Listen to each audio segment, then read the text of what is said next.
Have we just... Oh no. Guys, hello? Hello, hello, hello. Hello, can you guys hear me all right? Hello, everyone. Let me know. One second.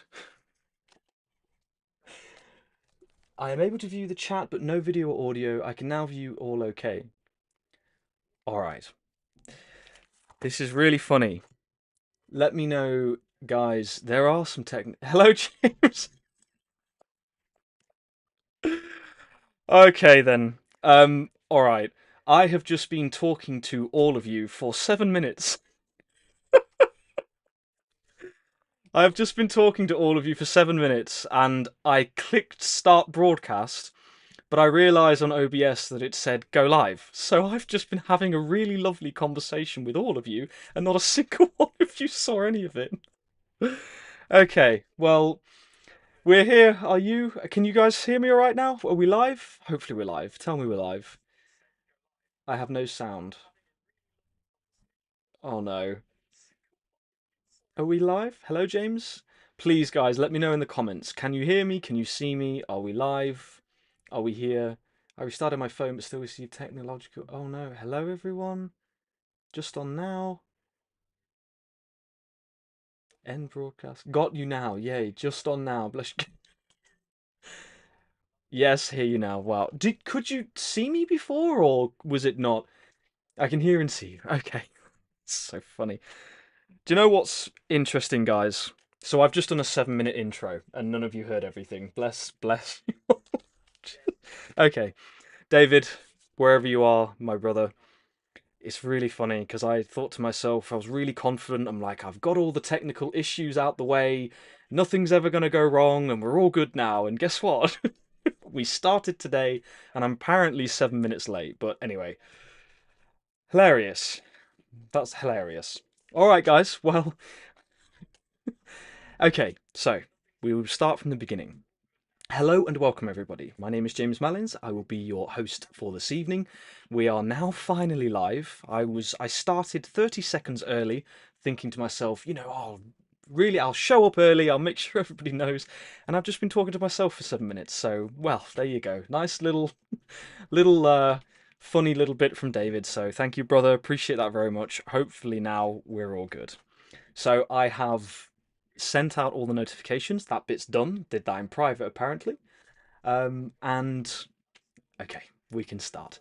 So if anybody is having any technical difficulties, then please just refresh the stream, and we should be back. And like I say, it's Katie, Gail, Raina, Prince Royal. I have already said hello to you, but you didn't hear it. Susie, thank you so much for tuning in. Mother, appreciate you being here. Annie, Kelly, Sue, Gail, and we'll go up to the beginning as well. Bradine, thank you so much for being here. We have a lovely poem that Bradine has shared today, as well as, hold on a second, as well as Nancy. So, Nancy, thank you so much for sharing the poem. We've got that added in today as well. Yelena, Kristin, no worries on the commenting, Kristin. It's grateful that you're here.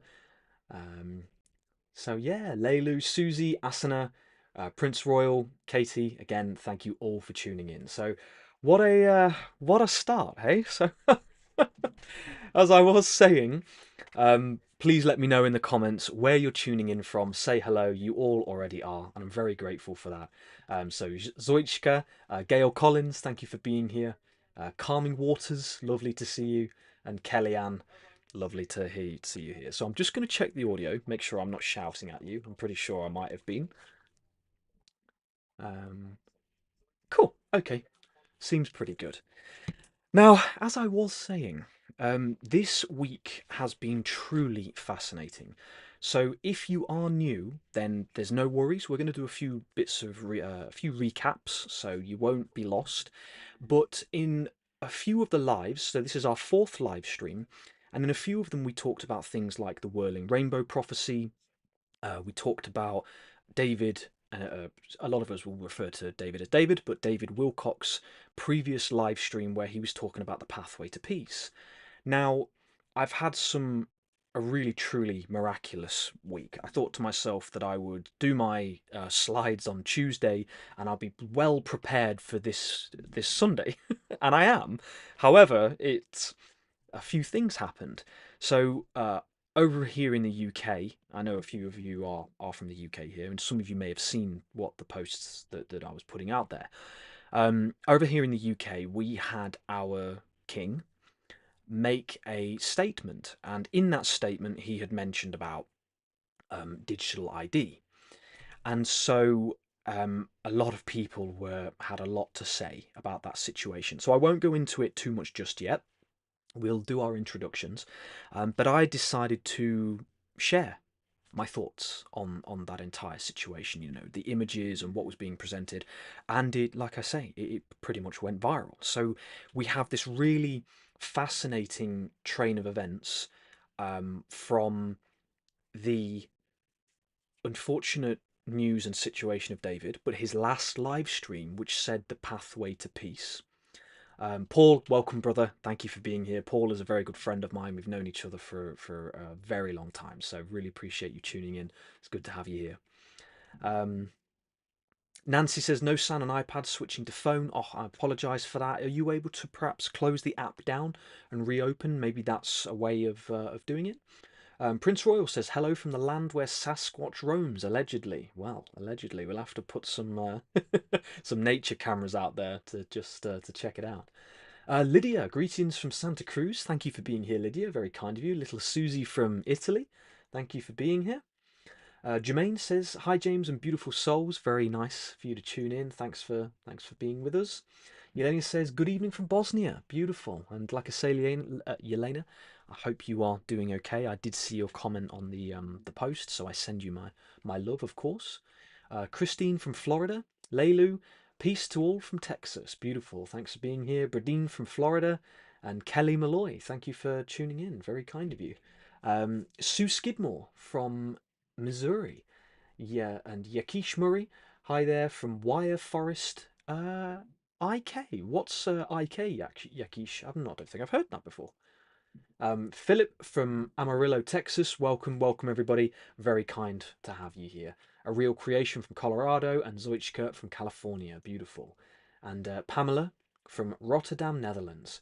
It's an absolute pleasure for you all to be here. Brizzy, thank you. Thank you for tuning in. Hello from UK. Love to all David's family. Beautiful. Thanks, guys. It's very kind of you to tune in. So, as I was saying, I did a few posts that I will share with you soon. We'll come over to our full monitor for just a second. So today's live stream is going to again be continuing on that conversation about the global garden of peace. Now, again, we have gone through the whirling rainbow prophecy. We have sorry guys. We have talked about the Garden of Eden, okay, and we're gonna. I'd like to expand upon that a little bit more. These glasses are very blurry. See if these are a little bit better. I've cleaned them twice, but for some reason they just don't want to be clean. And today, do you like these glasses? These are a little bit more funky. Today we're going to be diving into the Garden of Eden a little bit more, and also the rise and fall of certain civilizations, because I feel like we're seeing that right now. So the British people especially are very upset, okay, because the image of our king with a £3 to £5 billion crown on their head, talking about digital ID and everything, it upset people dramatically.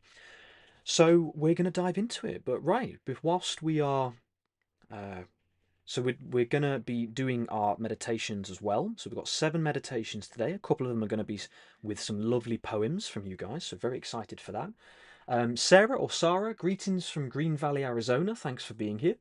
Linda, hello, glad to be here. Be blessed. Thank you so much. It's very kind to have you here. Did not say hello to your brother. I did. Did you not hear me, Paul? I don't know if it's lagged out, Paul, but I did say that you're my very, very good friend. And didn't say hello to your brother. Well, anyway, Paul is my very dear brother from many, many years. I'm very grateful to have you here. So I did. You might not have heard it. You might have to go back on the live. So today we're talking about the Global Garden of Peace, and as always, I want to say thank you very much to David for everything he did for us for all of those years and for bringing us together now. Um, it's the first and last meditation will of course be David's words. I want to, and I hope it's okay with you guys, but I want to go back to the last one that we watched because there was something in David's demeanor, something in the way that he was talking, in the way he was pausing and saying that, how nice the words were, that I thought were very endearing. So if it is okay with you guys, I'd like to go back to that one and then finish with a different one of his global meditations at the very end. So if you guys are okay with that, that would be absolutely brilliant. Prince Royal, the Garden of Eaten Yummy. Absolutely, I like that. It will certainly be. So like I say, something very profound happened this week, and you might think that I'm fabricating these synchronicities at this point, but I promise you I'm not. That right there is, as of today, how many views that I had on Facebook. It was 3,337,000 views. So we talked before about how truly mind-blowing it was. I'll take this image of a second. I added that so that people would know where to follow. There we go. It was truly mind-blowing before how many synchronicities were presenting themselves, and they still are, And so I've always known that my role on this planet is to be a voice for the restoration of Earth. It's been a oh, Kelly, bless you. Thank you so much for the $5 donation. That's very kind of you. It's my honor, and thank you guys for honoring David. It's deeply appreciated. We're in this together, and like I say, the last set of lives that David did, especially with connecting with the words that he was channeling through, they are really important because we're talking about the future of humanity. I'm not talking about just the future of the United Kingdom. I'm not just talking about the future of, my county down the road. I'm talking about planet Earth, and I know David was. This idea of ascension, this idea of people embodying their true selves. We talk about the rainbow body, okay, the Tibetan rainbow body. We're talking about the whirling rainbow. We're talking about the whirling rainbow prophecy, which is the uniting of all nations, all peoples, and all creeds, and it's happening. We talked about the similarities between the Native American philosophies and the Arthurian philosophies, and what that's happening now. So since last week, again, I feel very connected to the Native American and Arthurian philosophies. It's happening. The people are fed up. The people are fed up with control. Everything that happened to David, and we all know, the things that he was going through, the things that people were doing to him, they were making his life difficult. And so, wherever David is, I like to think what a lot of us think we think, that perhaps, he's in a protective custody somewhere. If it is the other side and it's that really unfortunate truth, then he passed the baton, to each of us. And so I think, in a really powerful way, that the meditations that we're doing are working. That we've carried on these global peace meditations, and so this week we saw tens of thousands of people express their thoughts and feelings on monarchy, on government, on control, and on this digital ID, and they've said no. Right? They've said no. So 3 million people had already said no, but the people have come together. We'll come back over here. The people have come together and they have said no. And that is the powerful thing, because that is the first step. So the first step in global liberation is the unification of the people under a single ideal. And so obviously I've been talking about the global garden in my posts, but we'll carry on. I'm kind of getting ahead of myself. Kellyanne, again, very grateful for your donation. It's very kind of you. Again, guys, it isn't expected. It is, however, greatly appreciated. This is what I do all full time, but there's no expectation. I appreciate you all simply for being here. So Gail says, wow. Yelena, thank you for the love heart. Annie Stroud says, unity of our world, absolutely. Paul says, love how your message is spreading throughout the world. Appreciate that, brother. And again, thank you for being here, man. You know, like I've been meaning to message you, but things have been genuinely crazy. Um, Kelly says it's digital ID, and in California it's digital door locks. Say no, absolutely. I agree with you. Katie says it's about remembering who you are on a soul level. So I've heard. Absolutely, it is. And this is the key component because remembering ourselves on the soul level is how we start to tap into that deeper truth, which is love, oneness, compassion, being living in that global garden. You know, to me anyway, and I know it was to David as well.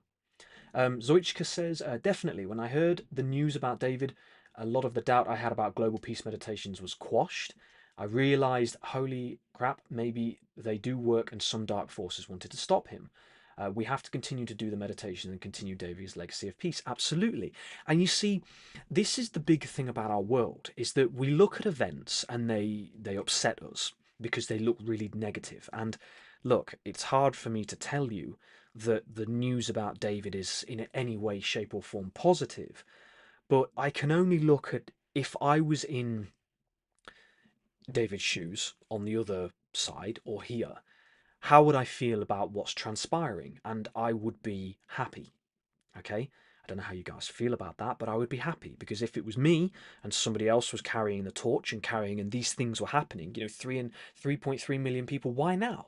You know, I've been on this journey for 6 years, but ever since we've all been coming together, and ever since I had this rush of energy to post this week, it went viral, and so there were thousands of people that have come forward, and this is, you know, what did we say in the past lives that my father used to say to me, if only somebody could bring the people together. You know, that's what we talked about in our first live stream, and I think in the second one, and it's happening.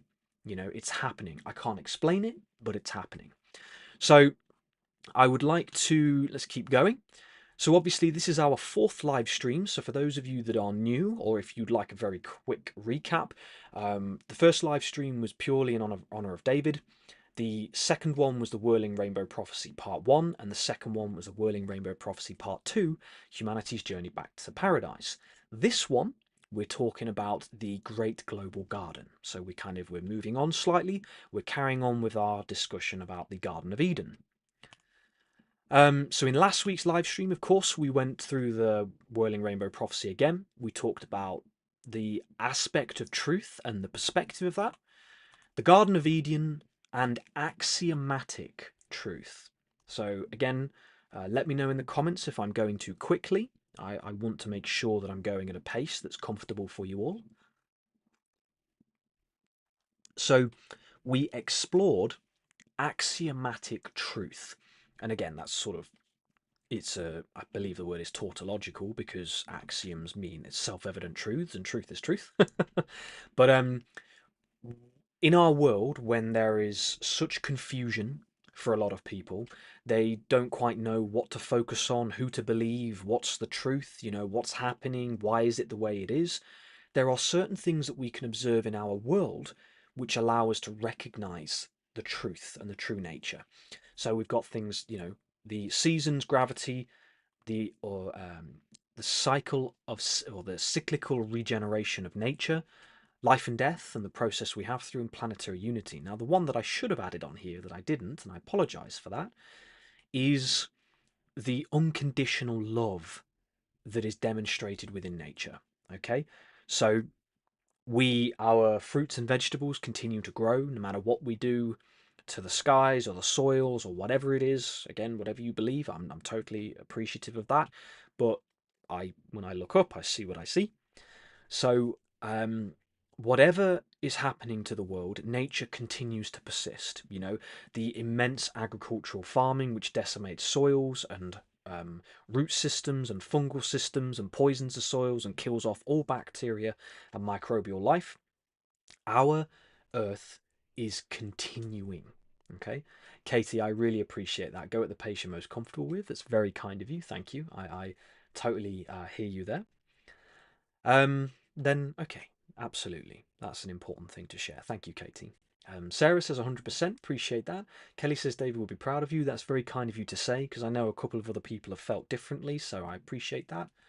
Philip says, I believe he would be happy. Leilu says, absolutely, David will be smiling. Appreciate that very much. I feel that way.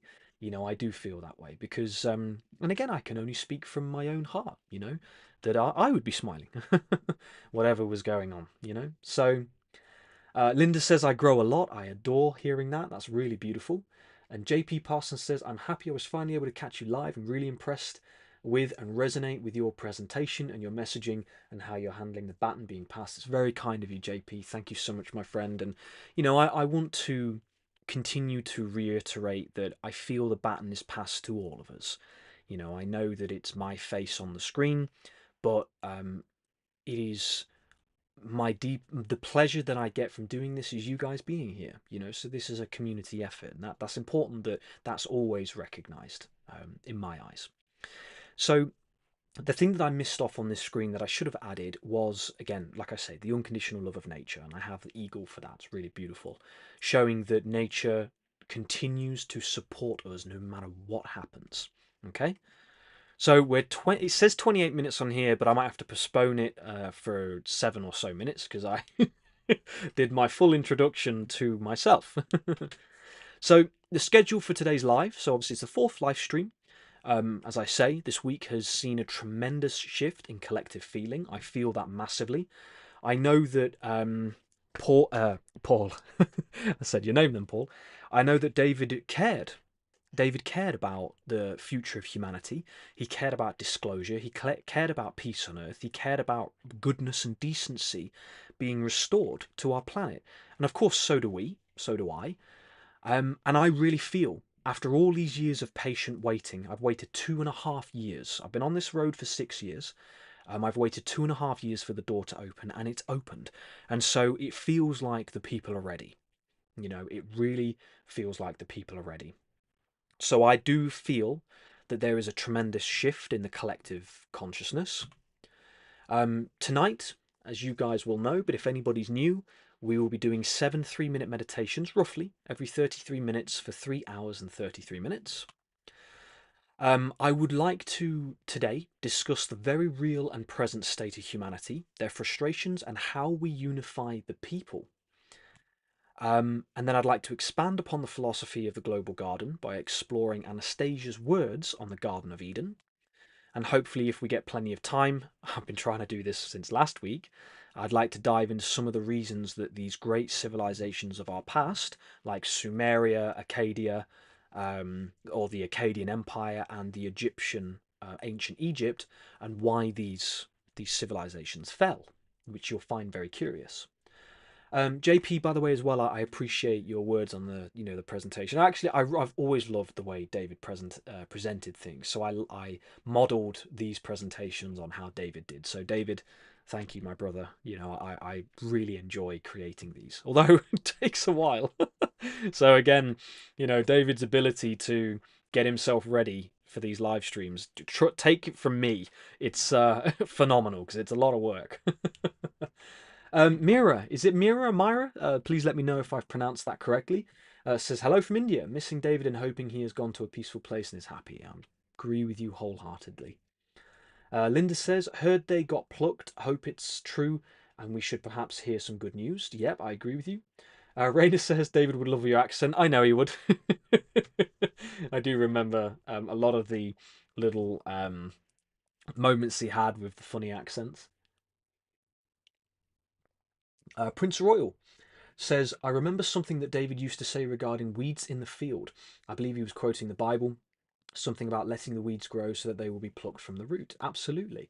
And, this is the thing as well. You see, the way that, so I don't mind sharing this with you personally. I won't say who it is, but I used to do websites for people years ago, and I worked with a really lovely lady, and she was working with other people. I have to be careful about how I word this, but I'll share.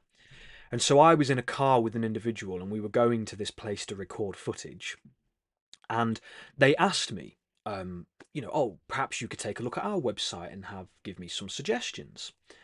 And when I sat there, so I was sat in this very fancy car, and I said, "Oh well, maybe it would be interesting for people to be able to get a taste of what it's like to be in a castle or live this get a taste of this way of life." And that individual sat there, and she was like, "Oh no, actually, I much prefer the idea of this way of life being unobtainable." And I have quite a liony personality. You might see it in some of the posts I've done, and I could not believe what I had heard.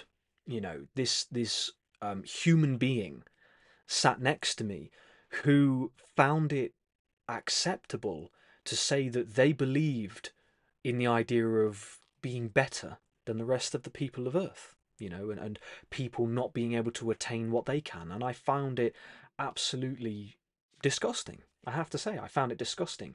And so, but what I recognized from that is that has a half life. Okay, you can't behave that way.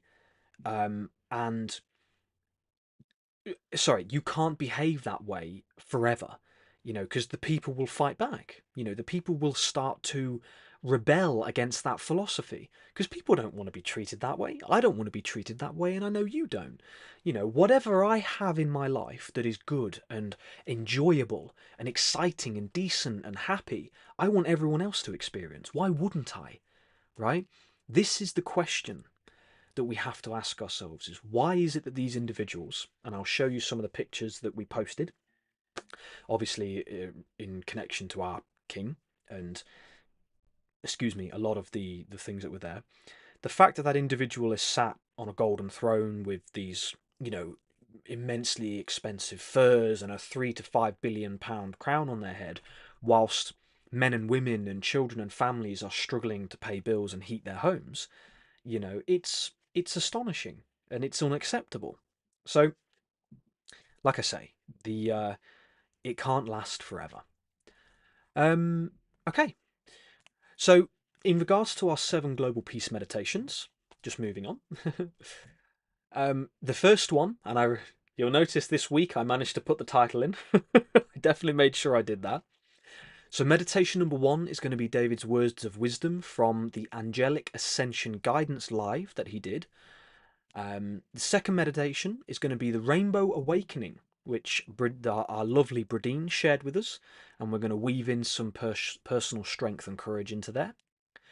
Meditation number 3 is going to be a global meditation for all those who are frustrated and angry, because very important with regards to everything that's happened over the past week. Meditation number 4, right in the middle. If it's okay with you guys, I would love to continue with the I am with you prayer that we've been doing. I say that barefoot on the grass in front of the mountain every single day, and it means a lot to me. So if I may share that with you again, I'm very grateful. Meditation number 5, we're going to again do another global meditation for restoration and peace. Meditation number 6, we will be reading Ground Control, a poem from our lovely Nancy, who shared. And again, I'd like to include personal strength and courage in there. Meditation number 7, our final meditation, will be the closing meditation from David's Festival of Ascension. So if you guys are happy with that layout for today's stream, I would be very grateful. Please let me know in the comments if you are all right with that. And again, after each meditation, if we pop in perhaps something that we're grateful for or something that came to us whilst we were holding that presence and that space, then I think that would be fantastic. Right, guys. Now, before I read some of the comments, I just want to sort of breeze through some of these 333 synchronicities because this week there has been an incredible amount. I just want to check. Now, have we been live for 35 minutes or have we not been live for 35 minutes? Because I think that perhaps maybe we do our meditation now before we go into this. Perhaps that's the best idea. Because like I say, I think I might have been talking for 7 minutes, but I'm assuming it didn't go live, so I don't know. But like I say, the technical difficulties are important, so anyway.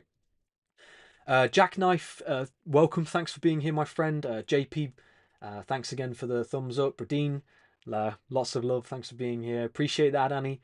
Very kind. Susan from Australia. Thanks for tuning in again, Susan. Thank you for being here and returning. It's very kind of you. And Lynn West. Hello from South Wales. Hello, Lynn. Well, hello from North Wales. Good to see you here. Paul says the world is experiencing a vibrational frequency shift where synchronicities have been felt extremely strongly. They have indeed. I agree with you. Asana says we have the power to take control back. I encourage all who are called to put their frustrations into creative, positive outcomes. Intentional community love, healing, gratitude, and food forests. I agree with you absolutely. A beautiful comment. Thank you for sharing. Brizzy says, because of the way the world is, I have developed a passion for becoming independent, growing my own food, making my own products and medicine, and building many, many skills with my hands. I absolutely adore hearing that as well. Two fantastic comments. I agree with you wholeheartedly. Nancy says, no such aristocrats would be beheaded. French Resolution. Yes, well, of course, we're as much as I understand people's frustrations and the way they feel, we're promoting love and peace, and I believe that when the time comes, that these individuals who have been, like we say, behaving the way they have, they'll be either removed or they'll step down, and we will be in a peaceful way allowed to continue what we're here to do. Because that's what excites me the most, love and joy and peace. That's where we're at, that's what's wonderful in our world. So I didn't, it didn't go through before. Beach life, love, peace, unity from Canada's wall. James, thank you, brother. It's my absolute pleasure. Thank you so much. Lily, from is that AZ Arizona? Thank you for tuning in, Lily. Very kind of you. So there are two things I want to show you guys before this meditation. Obviously, we have our usual singing bowl, but we also have another one. So this is one that I bought about 4 years ago, 3 or 4 years ago, and it's very precious to me. It has a lovely sound, so I'll show you guys now. Hopefully, it won't be too loud. Hopefully, you guys can hear that. So we've got a couple of different instruments that we can use for today's meditation. And the other one that was given to me about 7 years ago is this one.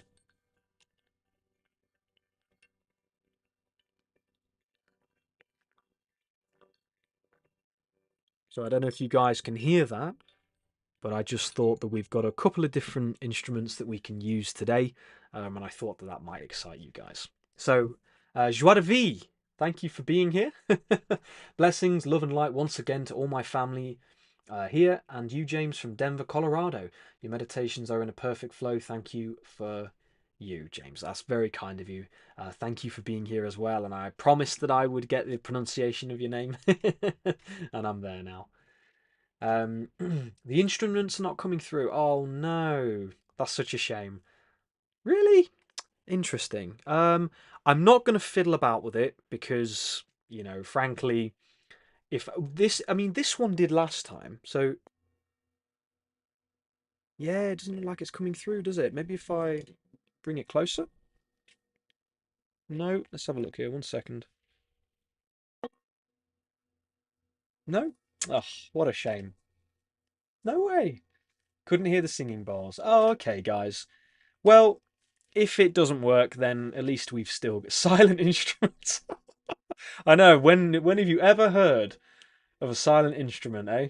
Isn't that weird? Yelena, I love that. Big hugs, Mummy Teresa. Yeah, big hugs to my lovely mother who raised me with impeccable perfection. Appreciate it very much. As well as my father, of course. Susie says, no, sorry, still can't hear. No way. Oh, it's the iPhone. It blocks the music. The iPhone? What could... Hold on a second then. Right. Well, this is on this phone, but it shouldn't be coming through anything. How weird. Hold on. Let's turn that off. We don't need that. That's really bizarre. How weird. Let me try one more time.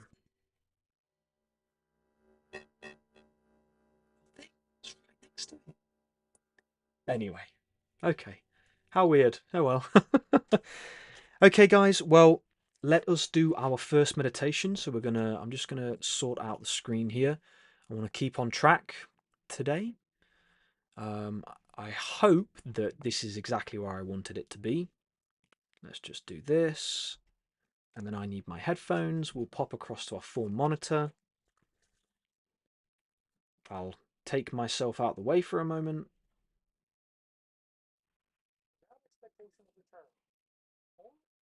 Right, hold on 1 second. I'm checking the computer audio. Let me just double check this, guys. Desktop audio capture. Okay. Let me see if... Okay, guys, now let me know. I think I heard your zipper. You have chimes. It tried to come through. Sue says no, sorry. Oh, Linda says heard it. Oh, okay. Well, I'm not quite sure what the deal is with that, guys, but hopefully let me... hold on. Let me know. I think I heard your zipper. You have chimes. It tried to come through. Exists. Sue says no, In sorry. and around you. Oh, Linda says heard it. This is the fulcrum. Well, upon which the creation pivots. Deal is with that, guys, this is the glory that all sentient beings share. No, I think wonderful, I heard isn't your zipper. You have I love chimes. It tried to come through. Exists. Sue says no, in sorry. and around you. Oh, Linda says heard it. This is the fulcrum. Well, upon I'm not which quite the sure creation what the, pivots. Deal is with that, You guys. are This is the defined glory by the actions you take and the Share. thoughts that you think Okay. in these times of great intensity. You are transformed. Right, guys. Now, I apologize. I know you guys might be thinking what's going on there. So I was just checking just then, making sure the audio is coming through. At least we've solved any technical difficulties. David's now on. Thank you so much, Katie. Heard it, David. Beautiful. Right, we'll go back slightly. So I would like to just go through a little bit of what David said here, if it's okay with you guys. And I will now be quiet while I allow double voices. Your voice is repeating. Oh. Your voice is repeating. Okay, well, let me mute myself now, and then hopefully...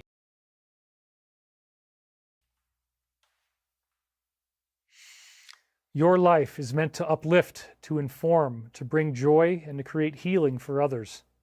Your gift is to share what you have without expectation of return, only in the knowingness that this divine light always exists in and around you. This is the fulcrum upon which the creation pivots. This is the glory that all sentient beings share. It's wonderful, isn't it? I love it.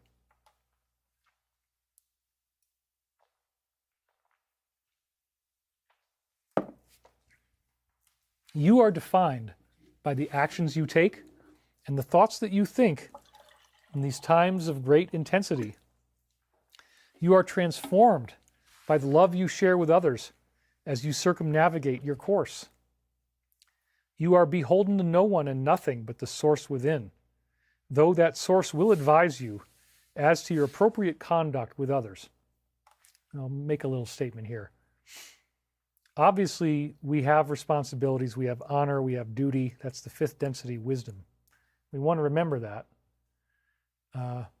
Ron J. Horton says, you're a little closer to infinity. Thanks for your efforts to promote calm and words of wisdom. $50 donation. Thank you very much.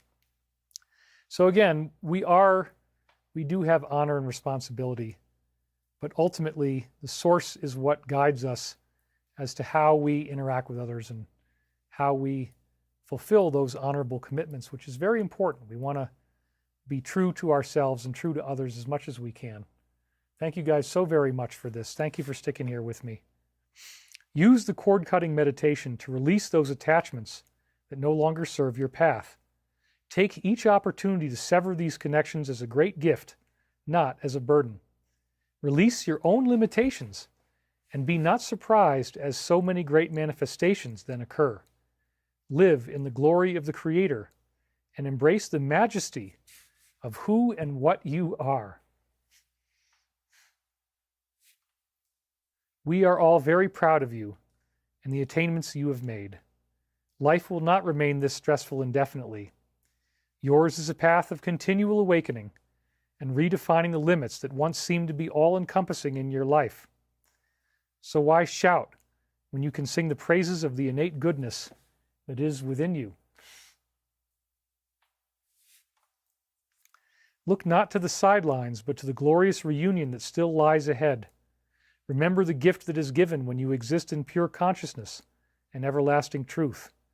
Do not fail to see the impact that you are having and the number of negative timelines that you have already successfully avoided. This too is a blessing beyond all comparison. For in that sleep of death, what dreams may come. In that forgetfulness, how many great truths rise naturally to the surface. In the inherent imperfection of the universe, there lies the greatest gifts.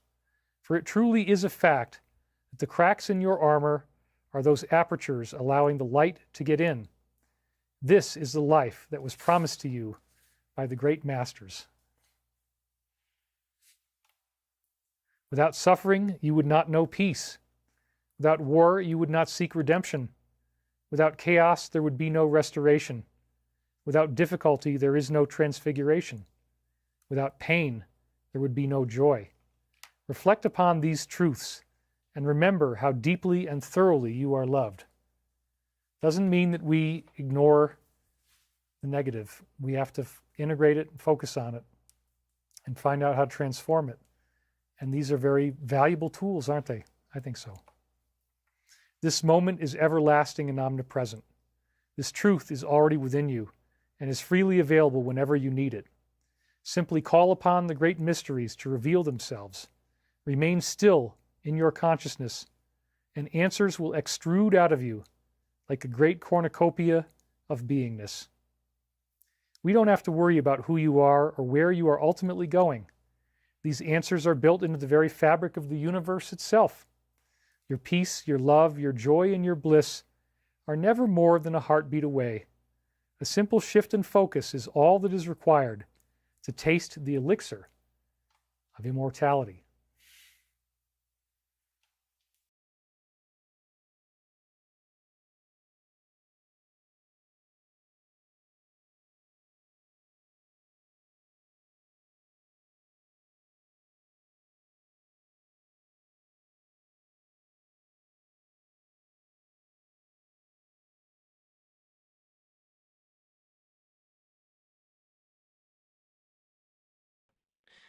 Technical difficulties, guys. It's so funny.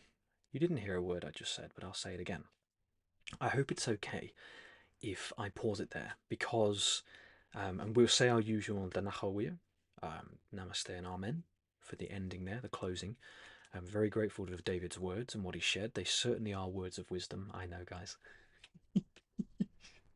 Prince Royal says muted. D Fristo, thank you for tuning in here. Guys, it's so funny, isn't it? Isn't it funny? You know, isn't it funny? We talk about synchronicities, we talk about life, and the technical difficulties. This is just basic things to unmute it, and I still didn't do that. It's so funny. Um, as I was saying, there were a few things that David mentioned there. One of them being the cornucopia, and one of them being how we honor each other and one another. And it's vitally important because, again, in these posts that I'll show you shortly, that we did, it the most important thing to me was sharing that it's not people are angry. Some of the comments have been truly brutal, to end them and all of this, and violent resolve and violent resolution, and that isn't what it's about, because I don't have children, but when I do, I don't want them to look back and realize that violence was the answer, because I believe there is another path. I believe there is another path. David believed there was another path, and that path is connected to joy, and it's connected to love. It's connected to oneness and peace. It's connected to that goodness of our lives. So that is our first meditation. It's a shame because I would love to continue listening, but if it is okay with you guys, there are a few things I want to get through, and we'll recap the Garden of Eden, but the recap might be a bit too long. We'll see what your guys' feedback is. Yakish says, bless you, David. Absolutely. Suzanne, all good, beautiful. Joie de vie, all good in every way. Appreciate that. And he says, I can hear you. Amazing, guys. D Fristo, thank you for tuning back in. Lydia, if I've missed anybody who's joined, I apologise. Beverly says his voice draws you to him. It does me anyway. I agree with you. Myra says, so sorry David left us all. Above all, he was very hopeful for the future, but so sorry that he is not with us here. I agree with you completely. But, in a very real sense, he is here. he is here, and I think it's important that we understand that. There's again, if I'm going to say this publicly now, um, because last week 3.3 million views. Who knows what's going to happen this week? If anything ever happens to me, don't ever stop. Don't ever stop pushing forward for peace on earth. Don't ever stop pushing forward for goodness and love. And I'll say it from myself. Don't be sad. Wherever I'm going after this, it's a beautiful place. My ancestors, the people who I love very dearly, they're on the other side and they're waiting for me. My Native American family, my blood family from this lifetime, they're waiting for me. There'll be no sadness, no upset, no misery over there, and we'll watch this beautiful journey unfold. This journey of love and oneness, this journey of the restoration of planet Earth. I mean, I'm here for the very end. No one's getting rid of me. Although, if they do, whatever, keep it going. Don't ever stop. You can timestamp that from this live stream. Yeah. DeFristo says, sorry I'm late. That's absolutely no worries at all. Susie says his voice is so soothing and full of love, just like yours, James. That's very kind of you, Susie. Thank you for the beautiful comment. Really, really nice of you. Let's have a look here. Annie donated £3. Thank you so much, Annie. That's very kind of you. Very kind of you. Thank you for that donation. It's very sweet. Asana says, every time I listen to David, something new reaches into me. This time was about how to close everything, how close everything is. It's all just a shift in perspective. I absolutely agree with you, without a doubt. Suzanne says, respect and listen to each other and be true to yourself. Absolutely. Kristen says, love to you. Thank you. Thank you very much. Very kind of you. Amen, Suzanne. I agree with you very much. Zoichka says, you are young and full of life. We will be on this journey with you. I appreciate you very much, and I'm with you as well. Katie says, I can remember David making many of those little glitches. Absolutely. My mama says, you're a lion heart. That means a lot to me, Mum. Kelly says, love. And Yelena says, you're the only person doing this for David. Well, again, look, Yelena, really, really beautiful comment. Really appreciate it. I do just want to say, it's we are the ones who are doing it for David. You might think I'm being a bit corny. Okay, yes, it's the live. It's coming from my channel. I'm setting these slides up and everything. But what else would I be doing in life? This is my deepest, heartfelt soul and passion. It's everything that's important to me. So I'm right here with you until the very end. Absolutely, till the very end. Sue Skidmore says, I interpret David's last message on John 10 as a message to us that David will return plans to return in the future, and Holly Burns Part 3 indicates that David plans to return. Yeah, absolutely. Look, it makes sense. We do live in a vibrational reality based upon the holographic nature of light, and so when we're not in physical form, we're still here. We're still a part of the whole. We're still a part of unity and the collective. So one way or another, we're together and we're present. So Linda says David's friend Jude is doing Sundays too. Good for him. That's absolutely brilliant. If people are resonating with Jude's space, that's great. I know I did notice Jude had subscribed to me on YouTube, so I'm assuming he's noticed, which is lovely to see. Okay, guys, right. So let's come back over here to our lives, and guys, if you were willing.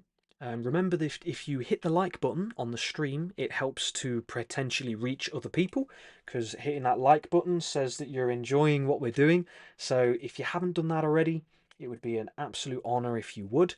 It's a little bit silly, isn't it? Everybody says that because it's how it works. If you give the stream a thumbs up, other people know that it's worth watching. So if you're enjoying it, guys, it would be lovely for you to do that. Right, so let's come across. All right, guys, so I'm going to breeze through a lot of these because there's loads, but I want to still dive into them. Some of them are a little bit weak, some of them are truly phenomenal, the 333 synchronicities this week. So, whoopsie, let's go here. So Tuesday the 12th of May, this was 2 days after our live stream. I looked at a few of the views I did, and it was hilarious because the 3-second views had 3,337 just there. On the same day, because I very on Facebook. It's not a I get a little bit of money for the posts that I do, and it comes at at varying times. And I had a look over on my dashboard, which is over there, and as I did, it was $33.33. So it was again it was just remarkable. Wednesday, my dear mother, who had watched a film. Mother, what was the film again? What was the film that you said to me that you'd watched? I cannot remember, but Mum had sent me a message and she said that they were watching a film, and my mother and father, at the end, the credits popped up, and the financial director or something was called David Wilcock. And then when my mother went to buy some wonderful wild flowers at Naturescape, the tax, whoopsie, was £3.33. So another really amazing synchronicity. Tuesday 14th, a smaller one here, so I won't stay on here this too long. But again, I looked at one of my posts and it just made me laugh because it was 33 and 3 right there. And then again, 3 minutes ago, and then there was 33 others, and this happened very quickly on these days. But then some of the bigger ones, now, with everything that went on, I've had quite a few people who have followed me over on Facebook, and when I checked, it was 13,000 followers, and over 9 or so years, I've posted 3,300 posts. I mean, crazy. Why is it not 2,900? Why is it not 4,000? Why is it 3,300? And it was at 2303, so 1103, which is kind of not a synchronicity, but a little bit. Um, I was in my downtime when I was relaxing from doing things. I was watching a video of a gentleman playing a video game because, unfortunately, guys, I am a bit of a nerd. I don't play video games anymore because I don't have the time, but I did used to enjoy them. So I was watching this gentleman play this video game, and I realised that the video was 13 hours, 30 minutes, and 30 seconds, which again I thought was just mental. Friday, I was going through some of my uh, music on iTunes because I was listening to iTunes while I was working and doing posts. And I was listening to this, and it made me think of David because of the purple background, because of the universe, because of the hi-fi mystery school frequencies. Right, I've had this song on my YouTube for a very long time, and I just ended up listening to it, and I realised it was 3 minutes and 33 seconds long. But it just does that not remind you of David? The hi-fi mystery school frequencies, right? Is that not Zoichka, sorry. I absolutely love that because I also used to play video games years ago when I was watching Wisdom Teachings, and my lovely mother would bring me my dinner in, and I'd be playing a video game on one screen and watching David's Wisdom Teachings on the other. um, on Saturday, my dear brother Lucas, I wanted to show this because he'd definitely have laughed at this. He posted a picture of a choo-choo train, as we've been calling it. And when he checked, it had 333 likes, so he sent that over to me. Um, Another just little one. One of the lovely people. I apologise. I can't remember who sent me this. Oh no, I do know who sent me this. It was um. Oh, bless you. What am I doing, James? That's really rude. I'm sorry. I can't remember exactly, but I do know who sent it to me. But anyway, they sent it, and when I checked, it was 333 shares. So another little bizarre nod, sorry.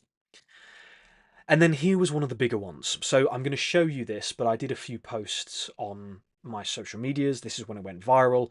And when I checked this one, it made me laugh again because it was 333,000 views.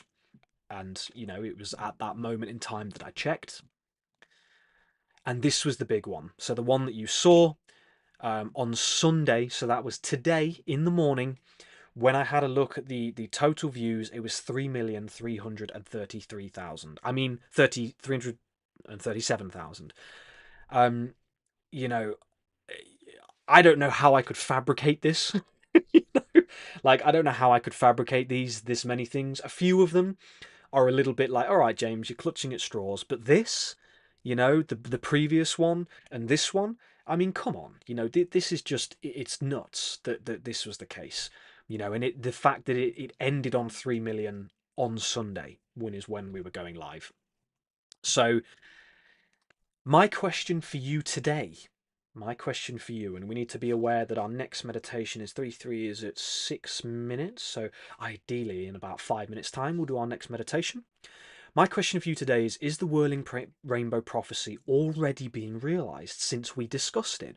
You know, we only discussed this 2 weekends ago, and now we already have that. I've done posts out there and 3,300,000 people have seen it. Yeah? Is it being realised? This is my question. So, yes. So here what we did. So the people have had enough and changes on the horizon.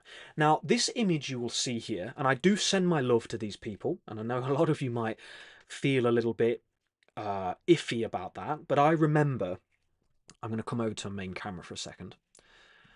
There was something that David said months ago, and it really hit me hard. I was watching one of his live streams, and he turned around the live stream and he said that if Mr. Gates, I won't say the full name, if Mr. Gates was to come forward and fully apologise for everything that he had done, hopefully that's not squeaky, for everything that he had done, and he apologised and promised to, you know, reallocate his absurd wealth into the betterment of humanity, we'd forgive him. And I sat there at that time, and I found myself, oh my goodness, you know, what a concept. Do I agree with David? How do I feel about that? Because I don't wish harm on anybody. You know, I genuinely don't. I've never been that way inclined. You know, I don't wish harm on anybody. I don't wish ill will on anybody. You know, I don't like to see people suffering. You know, that's not in my nature. But when he said that, you know, the level of crime against humanity, and David said, I would forgive him. I sat there and I was like, he's absolutely right. David is absolutely right. We would forgive him because what else is there? You know, and this is something we have to consider, because I'll say a little bit more and then I'll go over to the comments and we'll do our meditation. But look at this image. Yeah? Look at this. Look at how ridiculous this image is. Yeah, I know people who are struggling financially. I know people who are struggling with their mental health, who are struggling to, you know, the amount of people that are working 2 jobs. Oh, lion's coming out here a bit. Sorry, guys. Am I going to apologise? No, I'm not. But I will try to be level. I know the microphone's right here. People are suffering. People are suffering. They're suffering. They're struggling. They're finding it hard. And people like this individual are sat there with 6.6 billion acres of land. You can Google that. So please, please Google that. If you Google the total Commonwealth estimation of the land that these supposed individuals and their cohorts own, it's 6.6 billion acres of land. How many forest gardens is that? How many families is that? How many Garden of Edens is that? Right? If you turned as much of that as is sensible into the global garden, you've restored Earth. And it's being gatekept by individuals like this. Okay? Sue says, forgive but do not forget. I completely agree with you. And it is important that we resonate with that. Susie also says, it's abhorrent, James. Beautiful word. Hopefully the rest of the UK is getting sick of it. And that's the thing, Susie. So you see here, guys, I don't know if you can see it on the screen, but I had 24,000 likes. Okay, who cares about the numbers? But there was 7,000 comments. And normally, as David will tell you, you'd get a lot of backlash. You'd get people that were upset. You'd get people that were telling you you were a lunatic or you were crazy or whatever, you know, and you'd... Yelena. Okay, look. I do want to be, even though there are crimes against humanity that are on abhorrent levels. Thank you, Susie. There are crimes against humanity that are at abhorrent levels, but I want to still be respectful. You know, it's very easy for us all to jump into mob mentality, but that did make me laugh. I love you very dearly. That did make me laugh. But look, listen. What they're doing is unacceptable. What they have is unacceptable. This image here, so that the whole point of this, for those of you that don't know, he did his speech and he said that digital ID is coming. He says, I'm going to get... This envelope was delivered to him, by the way, by a guy who fell over like 3 times, 2 or 3 times. He delivered him this. These are not his words. He is reading this out from the other people, right? He's reading this out from the other people, right? David, you knew this all too well. We all know it. I know that we know this here. There are groups of individuals who are controlling things behind the scenes. Anastasia used to refer to them as the priests, the ancient priesthood that are still here today. Rome never fell is the whole point, right? That's the idea. So this image is absurd. That crown needs to be sold to whatever trillionaire in whatever location wants to keep it in a glass cabinet, and all of that money needs to go back into the land and the people planting trees, vegetables, forest gardens, and reconnecting us with the land. Okay? That is imperative, and that is what we're talking about. Okay? And right now, ever since the beginning, David Wilcock, wherever you are, we love you immensely. That last live that said the pathway to peace was a very real and literal command, a very real and literal statement. And ever since then, we've talked about unifying the people, the global garden, and it's happening. Right? The more we speak about this, when we look back, all of us, so every single person who's on this live right now, I know a lot of you have been here from the beginning, we will look back on this in months to come and realise that this conversation we're having now is the conversation, that the rest of the world will start to adopt. And we were having it in this moment. That blows my mind. Okay? That blows my mind. Truthfully. And it humbles me. It humbles me very dearly. Because I know that the generations that to come, they will enjoy the fruits of the trees that we plant, and the conversation was started. Are other people talking about this? I absolutely hope so. Is anybody else doing global peace meditations? Perhaps Jude now is, but why was nobody else doing it?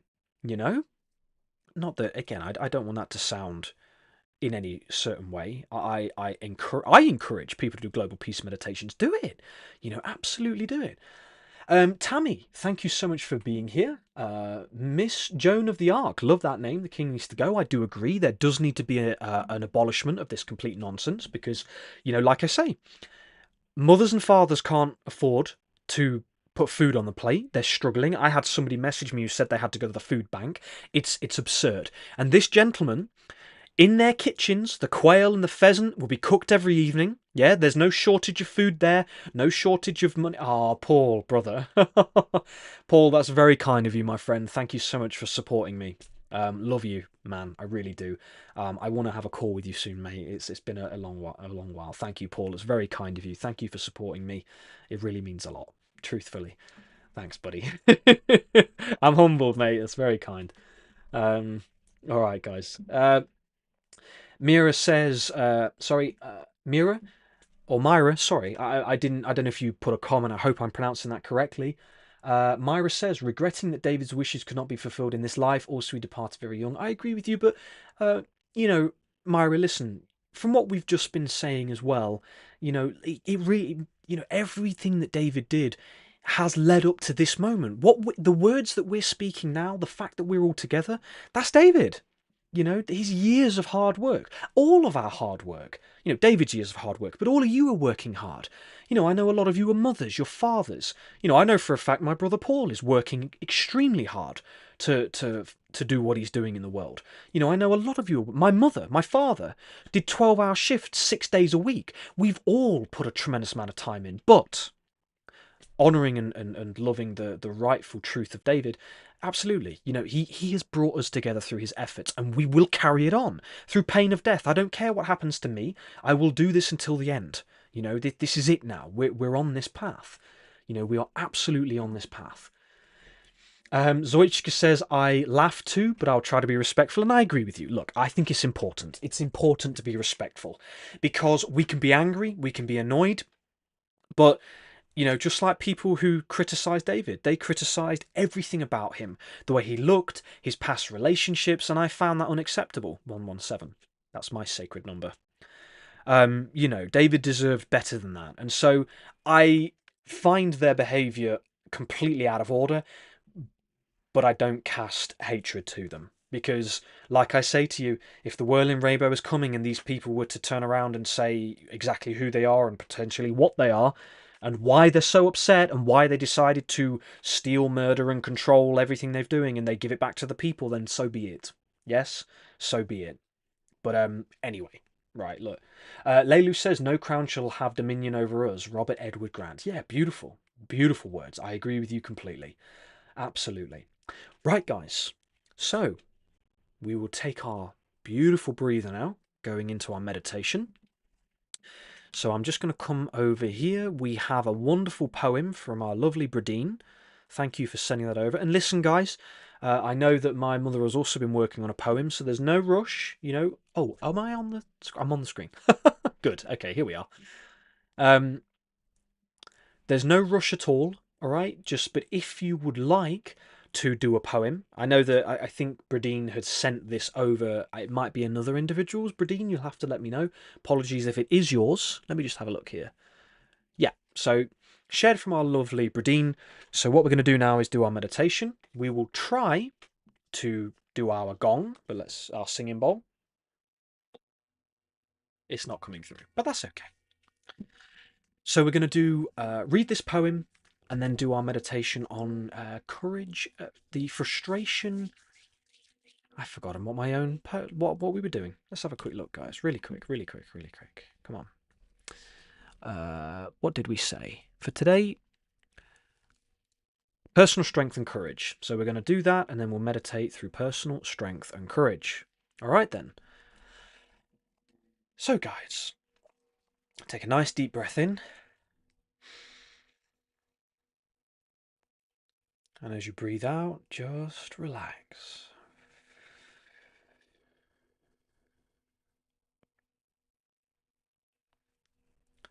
All right, so we have our lovely poem here, which is a manifestation blessing. The Rainbow Awakening, which is very much connected with what we are doing. Bradine says, I didn't write it, just shared it. No worries, Bradine. Well, thank you for sharing. Very, very kind of you. And it goes as follows. Golden rivers softly gleam, awakening the hidden dream.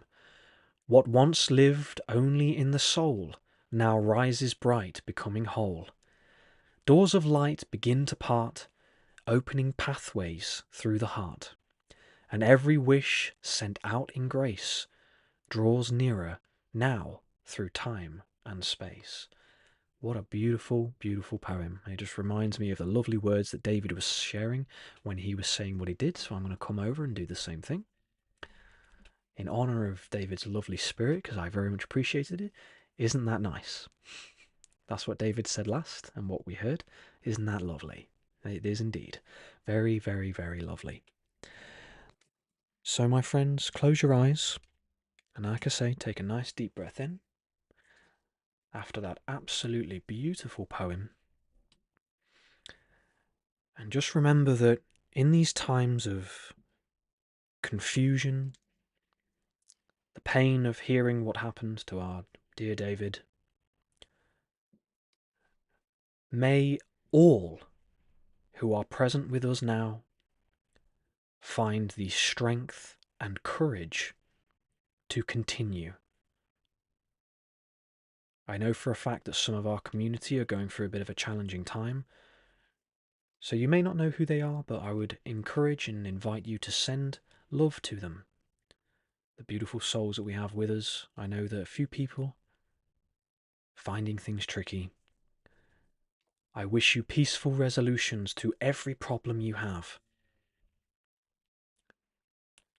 And I wish and hope that you find the growth and the lessons in the challenges that you face.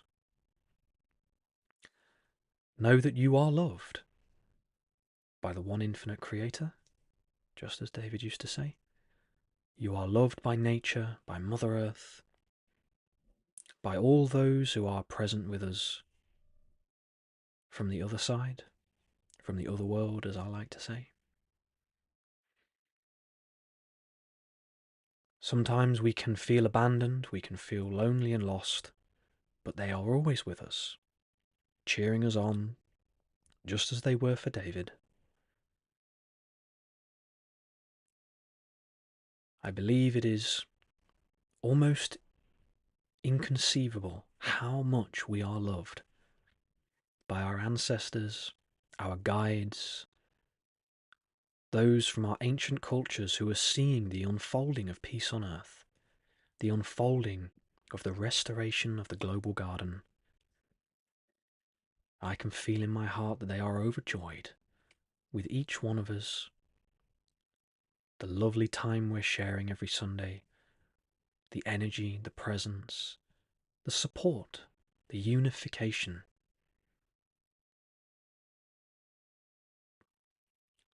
They are grateful, I am grateful to you for being here in this quite challenging school and yet beautiful experience. May we always find the strength in our heart, the courage to continue, no matter what, and know that if it is the case that we lose that courage, you are immediately loved from the other world. So I send my love to you all and out throughout every land, every creed, every nation, and all people. May they know the kindness and the joy of the place that we are going to and where we are. Danacho Wio, my brothers and sisters. Namaste and Amen.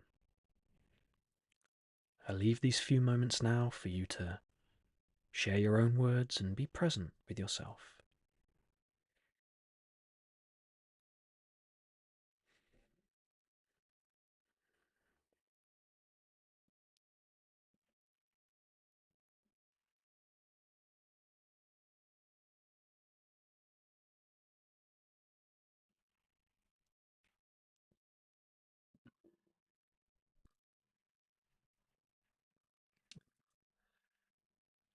Okay, guys, so when you're ready, if you're willing to just bring yourself back, thank you so much for your collective energy during that meditation, the fact you're all here and all present. Don't forget the meditation effect that will be felt throughout the world. You never know that the individual who may look at the sunrise and feel joy because of what we've done here today. Please feel free to share in the comments section anything you're grateful for. Keep that positive energy flowing, or anything that came to you during that little meditation. Any thoughts you have. Would love to hear what you have to share. Rennie says, be light. I'm going to take that as be light. Very nice. Yeah, beautiful. Leilu says, gorgeous, feeling him with us. I agree with you completely, Leilu. Katie says, beautiful poem, wasn't it just? It was a very, very lovely poem. Really enjoyed that. Thank you again, Bradine. Very kind of you. Remember, guys, any poems that you find, feel free to have a look, search for them out, send them to me. If I've missed any emails or any messages, please, I ask for your eternal forgiveness. I really have tried to get back to everybody. There was a gentleman who sent me something. I'm still yet to get back to him, so if you know who that is, thank you for your patience. Very kind of you. Suzanne says, gorgeous poem. Thanks for sharing. Absolutely. Well done, Bradine. Thank you for sharing that over.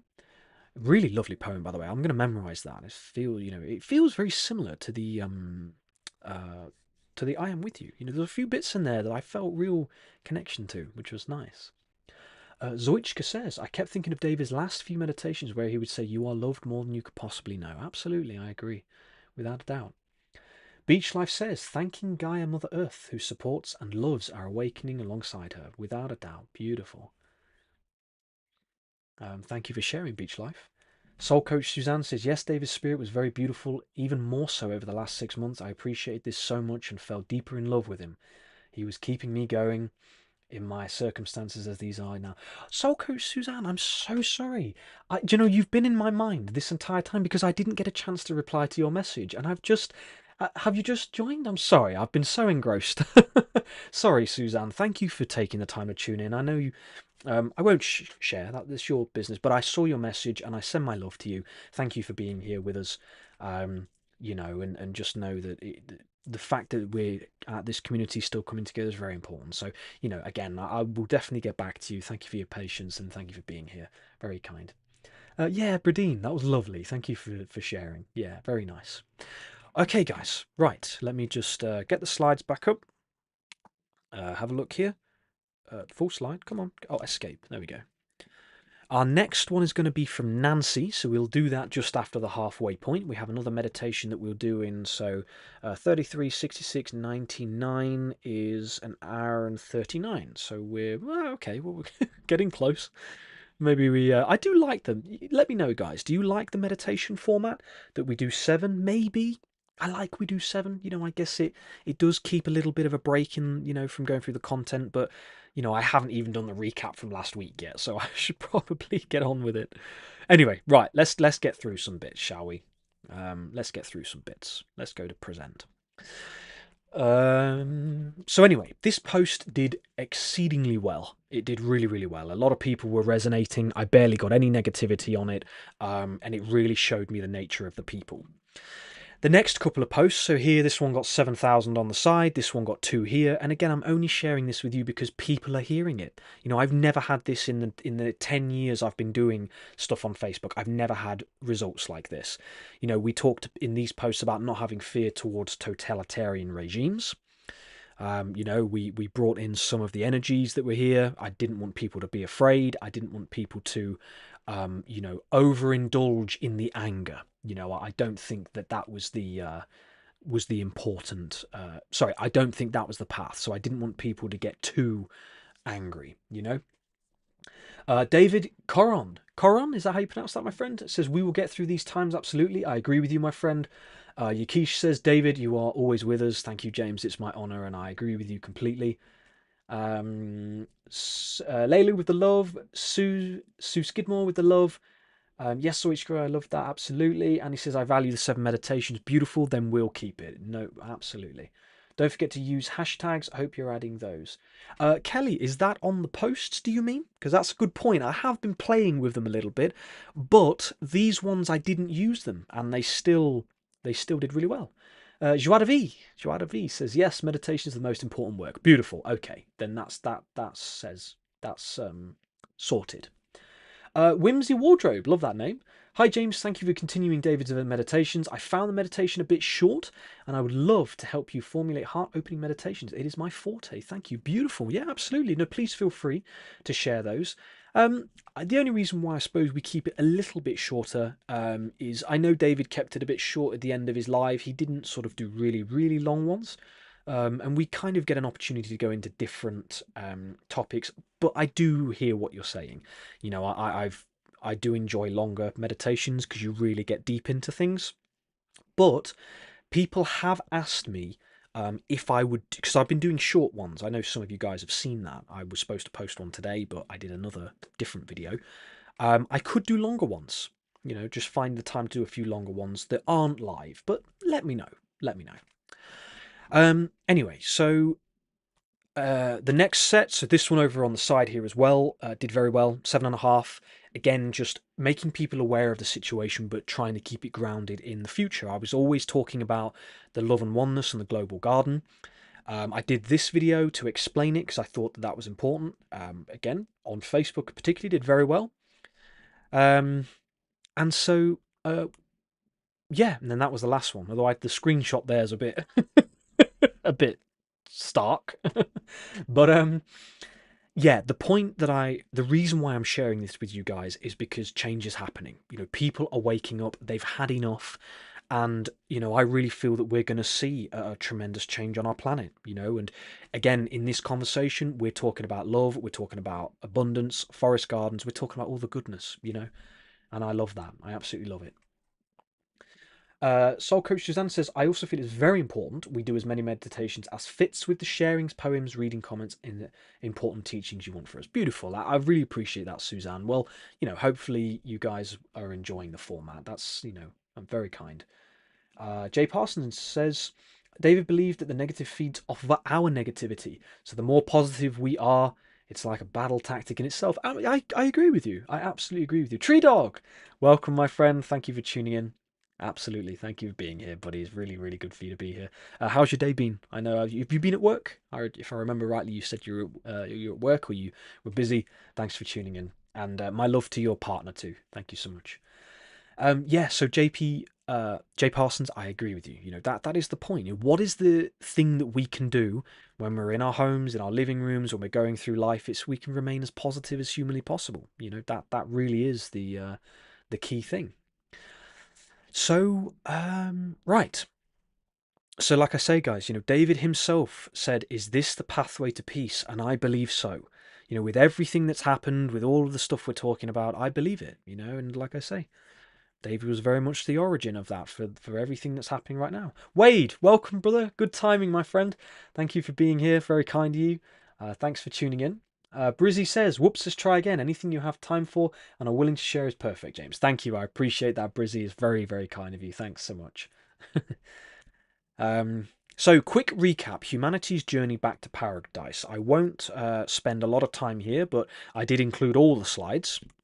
So, we talked about the Garden of Eden. The concept of a primordial paradise garden appears across a remarkable number of ancient cultures, often with strikingly similar features.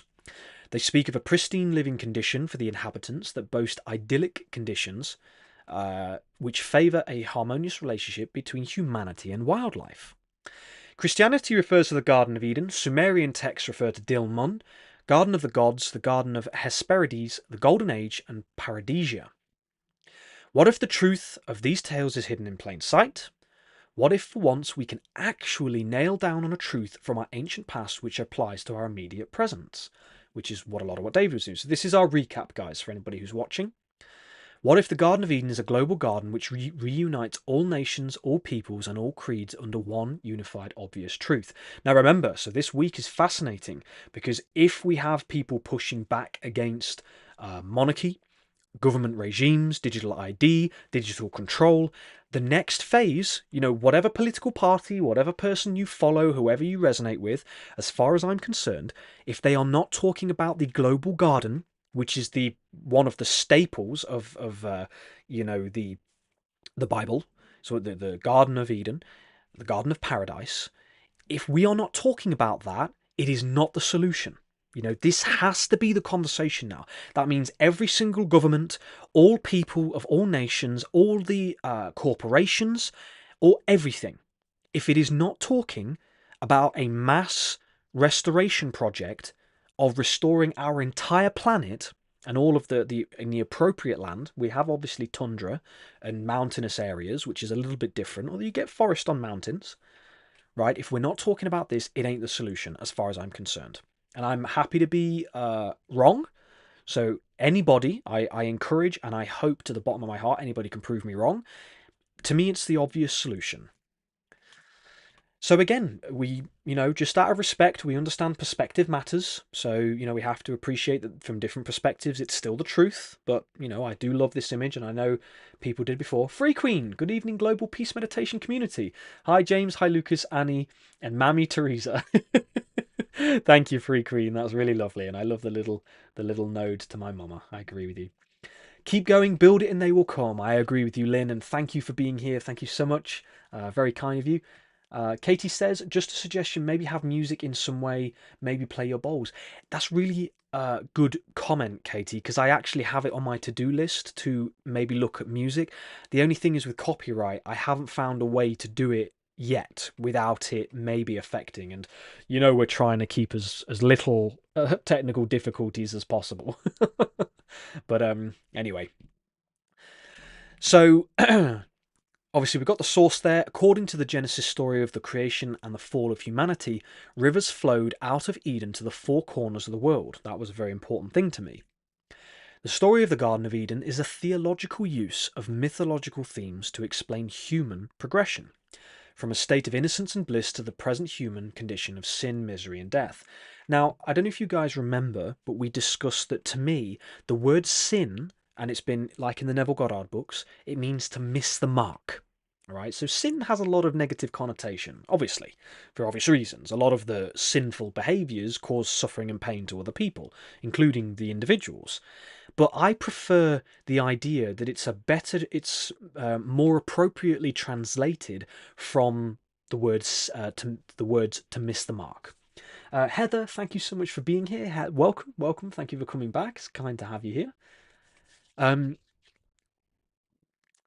According to the Genesis account, chapter 2, verse 4, chapter 3, verse 24, God created Adam from the dust of the ground and then planted the Garden of Eden with the tree of life and the forbidden tree of the knowledge of good and evil at its centre. Now, again, I do feel like there's a slight little manipulation here that I believe we chose to come into an experience where we could choose to be good or we could choose to be evil, or else, nothing else particularly makes sense. So I don't think that we, deservedly need to be punished for this. I think it's just the nature of our reality for now, until we talk about the unification. This is the return, okay? Don't forget, guys, unification. Now, I know I'm going through this quickly, but we've already recapped this. I don't want to, I just want to make sure we're, I know in David's wisdom teachings, people weren't too much of a fan of the recaps, but repetition helps us remember things better. I've always found that myself. So I did appreciate his recaps. Oopsie. Excuse me, sorry. I apologise, I nearly went down the wrong hole, sorry. I hope that didn't pick that up. It's a very good microphone though. I dearly apologise any ears if I accidentally the punishment, don't know how I feel about that, for eating this forbidden fruit was a relegation to an accursed ground with which she must toil and sweat for their subsistence. God clothed them with animal skins and then cast them out of the paradise garden, posting an angel armed with a sword of fire to prevent their return. From a state of innocence and bliss to the present human condition of knowledge, sin, misery, and death. That bit was really important. Could this be a manipulated parable of humanity's separation from the Great Garden? Now, again, the mind-blowing thing to me, I know it's a recap, we have people on our planet who know and understand the power of the principles of forest gardening. You can have your vegetable beds and everything else, but forest gardening is the paradise. It's the principles of it are the paradise. They are the Garden of Eden. The Garden of Eden is all around us. We've just absolutely decimated it. But if we restore it, we live back in paradise, because your waters get clear, your air gets clear, your food is back to the pristine origins, which means that you're more unified within yourself. Your body is more efficient. There's a lot less disease and suffering and pain, right? The Garden of Eden is here. So I believe that it's our forgetting of this truth, because why is it not happening? Just a little nudge, guys. If you haven't already, please do click the like button. Obviously, I think we've got a few new people watching. So if you are watching, please feel free to say hello in the comments. There's a lovely community here. And if you haven't already, guys, please feel free to click the like button. It's very, very gratefully received. We'll have to move into our next meditation in just a second. So my question to you is, what is really going on here? So remember, perspective matters. The punishment for eating this forbidden fruit was a relegation. Whoopsie, that is a duplicate slide. So we're going to do our meditation now, but I also then wanted to expand. Now, a lot of you guys have heard of the Anastasia books. Some of you may have read them, some of you may have not. They are, to me, truly wonderful and powerful books. So we're about to expand on the Garden of Eden with Anastasia's words. I have a lot to share in that, and I haven't actually been able to check it from last week, but I hope that the way I put it together is a nice flow. But we'll see. We'll see. Anyway, Zoichka says, I see a lot of familiar names here. Welcome, everybody. Absolutely. We've got a lot of people rejoining each week, and honestly, it means a lot to me, guys. It's wonderful for you to come and spend your very precious time with us all to do this wonderful work, So, okay. We are now going to do our next meditation. Let me just come out. I want to double check which one. Next time I'll try to keep a slide somewhere so that I know for sure. Global meditation. Right, guys, so it's our third meditation now. Let's just see if you can hear the singing bowl. So I'll play this. Duplicate slide. Yeah, it was. So hold on.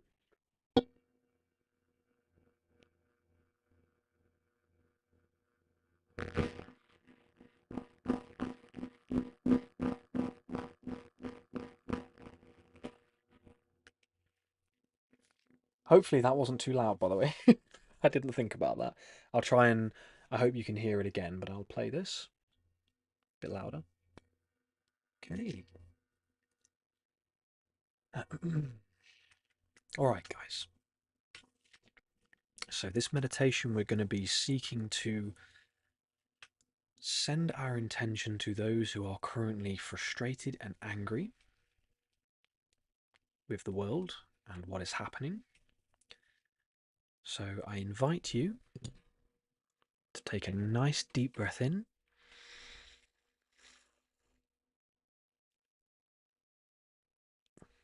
And as you breathe out, just relax.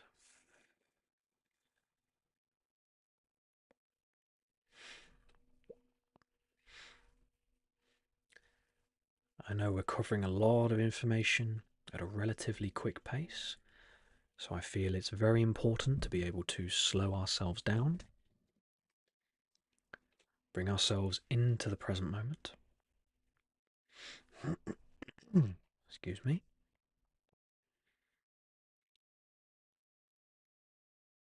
And this time I'd like to invite you to connect with each of your energy centers, your chakras, from the very root of your spine to the very top of your head. Obviously, they make up the colours of the rainbow, and just visualize them becoming white, complete and whole.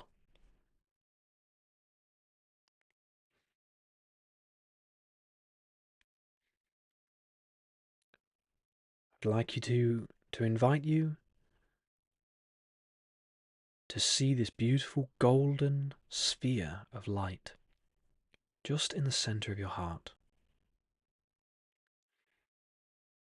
See that sphere expanding beyond your physical body, beyond the room of your home, beyond your town and your city, all of the way out to encompass the entirety of our planet.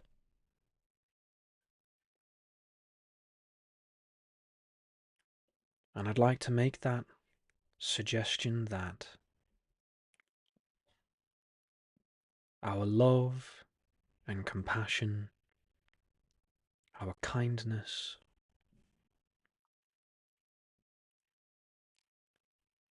radiates from our heart to every corner, every square inch of this planet. May all those who feel frustrated and lost and angry be calmed. May their hearts be filled with love. May their thoughts be pure. May their mind be clear. May their bodies be strong and healthy. Their nervous systems. May they feel all the clarity, all the excitement of the beautiful future that awaits every single one of us. May they be ready for any challenges. May we have beautiful people like those in my life who support me and those who support you. May they experience that.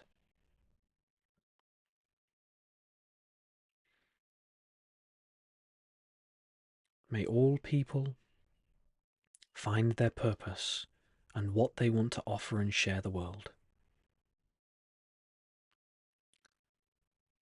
And finally, may the people come together in fortitude, in presence and peacefulness, to remove themselves from the systems of control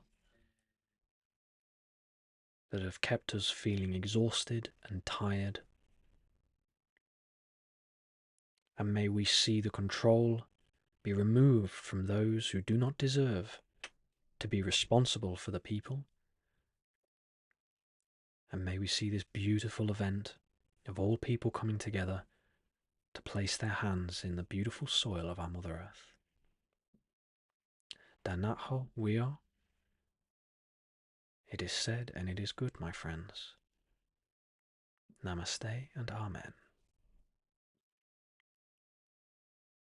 I'd like to give you just a moment now for yourself, for your own thoughts.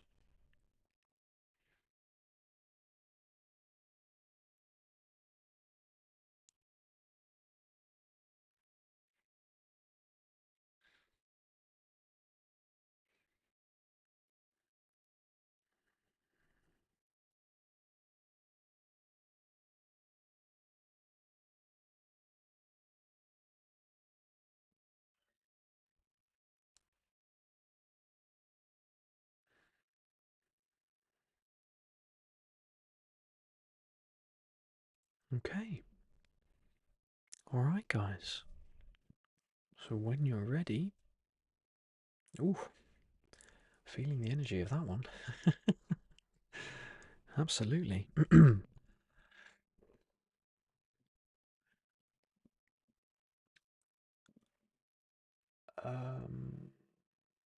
Oh, sorry there, guys. That's why print is blocking it. It's frustration me too on the other calls. Prince, was there something that? Oh, was that the singing bowl? Sorry, guys. I will stay present with the meditation. Please drop in the comments something you were grateful for, something that you perhaps came to you during that little meditation. Asana says beautiful. Heather shares her love and says so incredible. Thank you, Heather. Very kind of you. Crafty Les Crochet, beautiful name. Thank you. Says so beautiful. Thank you. It's my absolute pleasure. That was our third meditation of the evening. I've just realised now that that bowl didn't come through. Really weird, guys. It was coming through last week. I don't know if maybe I flicked a a switch or something, but it's okay. It's all right as long as we. Leilu says, I keep hearing the term Godspeed, so perhaps it's a message. Very interesting. Well, do you know what, Leilu? Very curious you say that, because in the Anastasia books, Anastasia will always frequently speaks about the speed of thought, and she says that God, all that is, oneness, universe, great spirit, whatever word resonates with you, that the pace of thinking is very quick. Now, you could liken that to light speed, right?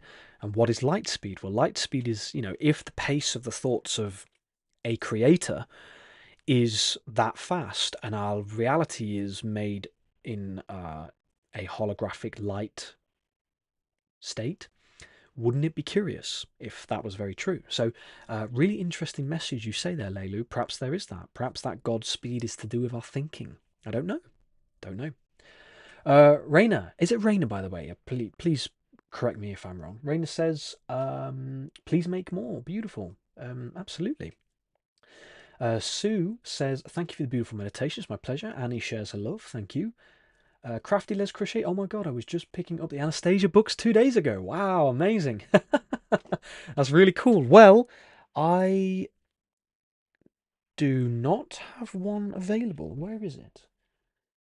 Oh, it's no, that's the fifth one. Where is it, James? Where have we put the book?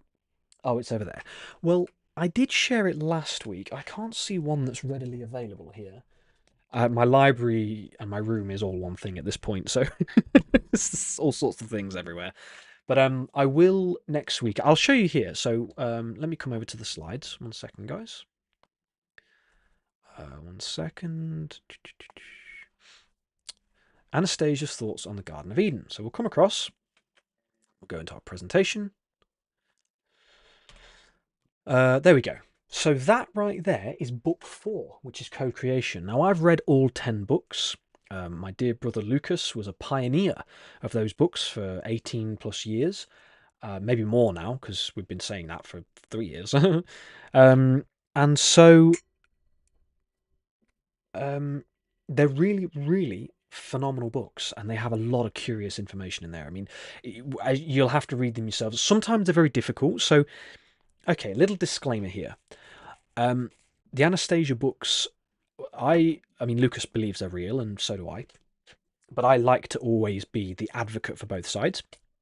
If it isn't true what happened in these books, then it is absolutely astonishing how profound the wisdom is. So if Vladimir has just made it all up and he's the author, then he's one of the world's greatest authors, hands down, without a shadow of a doubt.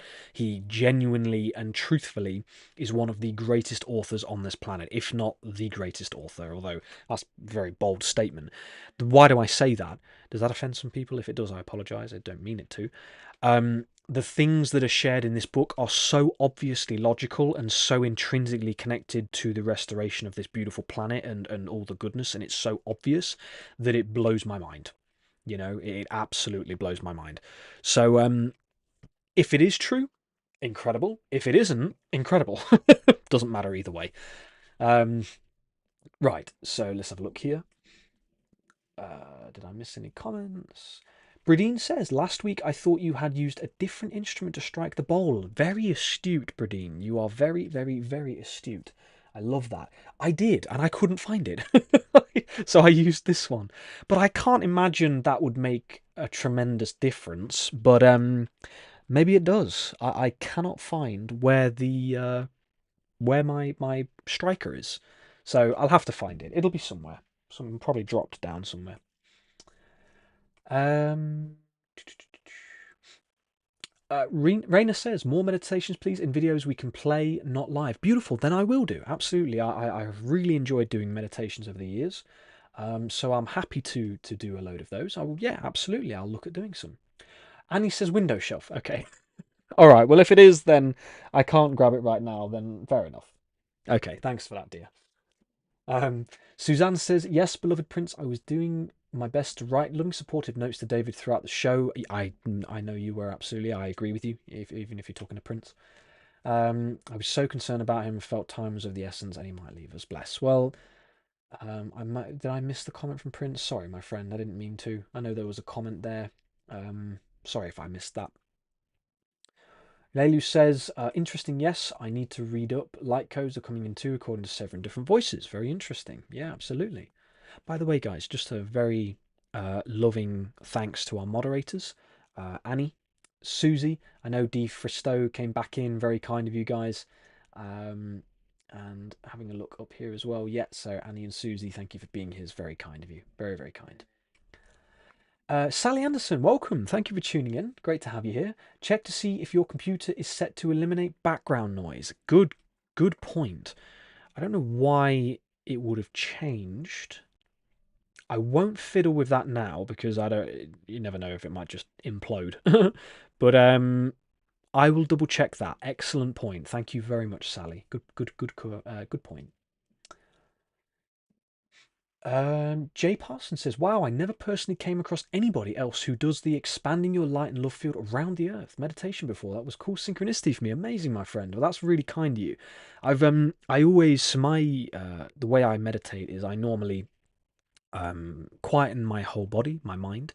I leave my body and then I go through the sun. And when I go through the sun, as you know, sort of like a portal type meditation, I then come to this realm of pure white. It's it's unification, and so in that I've always seen this sort of. I know I said golden, but also I've seen a sort of a white sphere expanding. So yeah, beautiful. What a lovely synchronicity. Really cool. Asana says same could be said about the law of one. If it is not real, it is astonishing how many lessons it brings through. You're absolutely right. Really beautiful point there. I agree with you. All right. Okay. Asana says, yes, thank you, moderator. So great. Thank you so much, Asana. Very, very kind of you. Okay.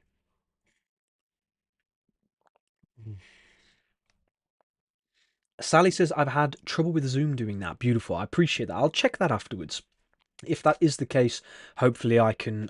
It probably is, to be fair, because I mean, last week it was working fine. So I don't know what I've done. Oh, I don't want to mess it up. Let me have a look here. Yeah, I'm gonna leave it. But anyway. Oh, no, absolutely not, Susie. I'm not taking any powers away. You've been a real dear sweetheart to help, as well as Annie as well. You've both been very, very kind to help. So you are remaining with your powers of admin. But thank you for making that comment, and thank you for being okay with that, Prince. Very kind of you, buddy. Oops, what's going on here? Oh, we've got a new. I like to listen to a little bit of music in my ear just to keep my brain waves in a flow. So we've got a new one playing at the minute. That was unsuspected. So 99, adding 33 onto that is 132. So that means it's 2:32 if I'm not mistaken. No, 2 minutes past. Yeah, so 10 minutes. Okay, guys. So a little bit on the Anastasia books. So what I'm reading here is from book 4, and it's Anastasia's words on the Garden of Eden and the story of Adam and Eve.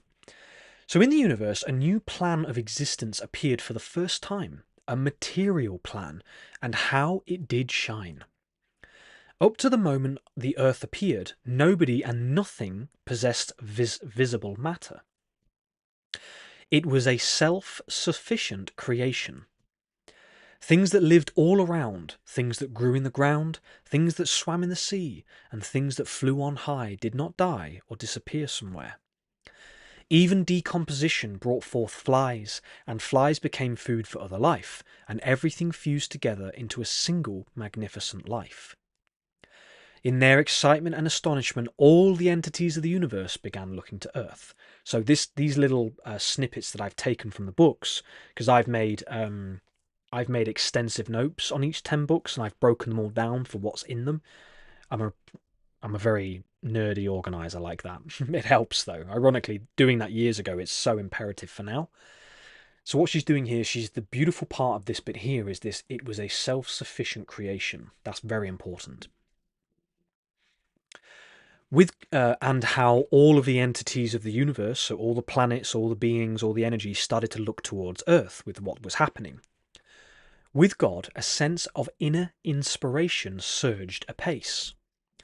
And in the light of love which had filled the empty space, the divine being changed its design, and took the form which in time became known as the human body. All at once the illumination flared up, and the energy of love gave a quiver of agitation, as if set aflame with its newly felt heat. And in joyous elation God exclaimed, "Look, O universe, look! Behold my son man, he stands upon the earth." Now remember, guys, parable here, when we're talking about man and woman, I always see them as absolute in unification. I don't see as one coming before or after the other, but we'll go with it, whatever. I see that all that is God, great mystery, great spirit, is the masculine and feminine unified into one all-encompassing energy. It is the best of all worlds and all components. So I am sharing this from the Anastasia book, but just know that as far as I am concerned, whenever we're talking about man or woman, humanity or whatever, we are talking about men and women in absolute impeccable equality and unity. And I'm not just saying this for any other reason. I think it's imperative to understand that, because we have the masculine and the feminine within us, and we have the masculine and feminine externally. And every component of both of these energies, physically and energetically, are imperative. So I just want to share that forwards. God exclaimed, "Look, O universe, look! Behold my son man, he stands upon the earth. He is material, and in him are particles of all the diverse energies of the universe." Now, isn't that important? Because noticing with the idea of whirling rainbow, and I also, in the next week's live stream, I kind of had an idea of going into the a little bit about what David used to share with the light body and the rainbow Dzogchen Tibetan rainbow light body, because Lucas and I have talked a lot, and there's a lot of understanding that our DNA is an amalgamation of many beings and many individuals. So it's about recognizing and understanding that if that is the case, then we have the reptilian brain, the mammalian brain. Okay, we have all kinds of different elements within us. And so we're talking about unifying them within us. That's the power that we have, right? If you're talking about, and I don't want to say it too, because but if we're talking about certain otherworldly beings being present on our planet and that they're doing heinous things, we have to also understand that I believe it's our path to bring unification there as well. And look here. So we have very important things like the energy of love, and in him and her are particles of all the diverse energies of the universe. Okay? Whoops. When alone, or when infinitely multiplied, he emits invisible light, merging it into a whole. Isn't that funny?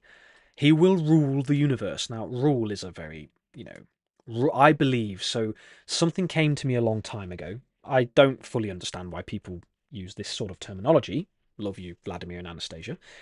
I believe what came to me a long time ago is that humanity will reclaim the mantle of responsibility. So when it says he will rule, or he or she will rule the universe, I believe it is he and she will be responsible for the universe. I believe there is a custodianship and a guardianship that will be delivered to. We'll chat about our meeting soon.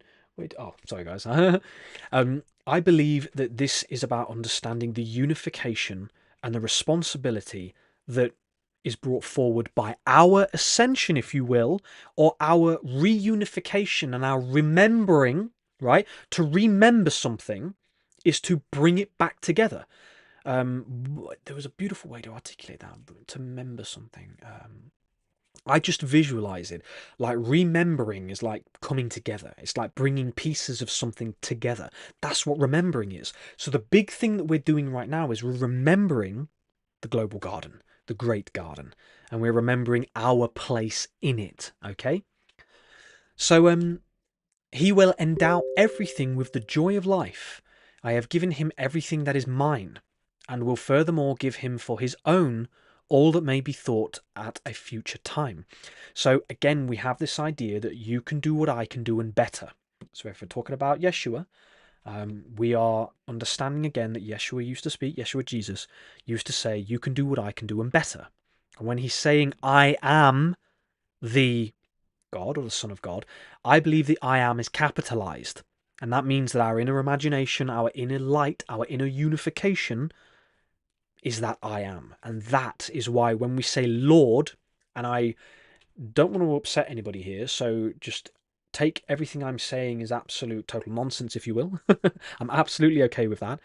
But I believe that Lord is a slight sort of manipulation on the word law, Law, because I am, if it is the law of our universe, that means that its principles and the way it works is how our world and ourselves operate. So if we understand that the inner I am love, I am goodness, what I see myself to be is the truth, the solar logos, the word, right? The word, because Yeshua was known as the Lion of Judah, the King of Kings, again, corona, crown. When we talk about the solar logos, the David used to talk about this a lot as well. The idea that all that is came down into a physical body to represent itself as the logos, the original, the origin point. That word, I am the word, is that we are saying what we are, and as we put that forwards, it is what becomes. So our words, the way we say things, very important. Okay, so curious. Just checking here. Probably a couple of minutes until our next meditation. 2 hours in, guys. Very grateful to you all for being here. Thanks for spending this time together. I'm just going to have a little drink. Now, here's an important part for me and for you and for all of us. All at once, Adam heard a mighty roar, and rising, turned in the direction of the sound. In the distance, an enormous lion was standing with his lioness, and the lion announced himself, spelling mistake, sorry there, with his roar to everything around. Now, here's a key thing. Where's the book? Is it here? Come on, universe. Is it easily available? Yes, it is. Huzzah! Hold on. We all good? We're all good. Right. This book right here, I know I mentioned it last week. Pop that over there a bit. The Mystery of the White Lions. All right, Linda Tucker. I would love to connect with her one day. I haven't had a chance to quite yet. She's a very busy lady. The Mystery of the White Lions, Children of the Sun God. These lions exist. Look at that look. A white lion with very curious blue eyes. Right? Okay. I'm actually just making a connection there that, again, there could have been a manipulation of this ideology over the years, which led to certain individuals in our history seeking to do things that were mind-blowingly out of alignment. But we have this book here, The Mystery of the White Lions, Children of the Sun God. Okay, and this in here it talks about the solar logos. It talks about the griffin, which is a lion, eagle-winged, serpent-tailed creature, which is the keeper of truth. Okay, now it's interesting to me that when Anastasia is sharing this, the first thing that is mentioned is a lion. Now I don't know about the Bible, but I would be curious to know if there is a lion in there. I do have a little mini one because I thought to myself, a lot of people quote it, so I should certainly educate myself in it. I haven't had a remote chance to go into it properly, though. Quite a body of work, that book. But in this book, it talks about basically these lions that from the great African knowledge, which is known as the Great Umlando in Zulu, the great African knowledge speaks of a sphere of light that descended into Timbavati, and when it landed, there was a certain queen there who was queen of her people. She went over, and these beings of light came out. So they had light for a face, these beings of light, and when they left, white lions started to be born. Now, we've all heard of the white buffalo. Yes, have you guys heard of the white buffalo prophecy or white buffalo woman? Very important prophecy.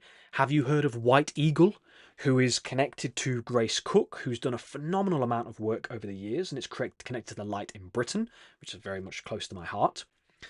So this book here speaks again of the solar logos. Now the lion looks like the sun. Okay, you have this connection to Jesus, Lion of Judah, right? Lion, the solar king, right? Or the Son, S-U-N, of God.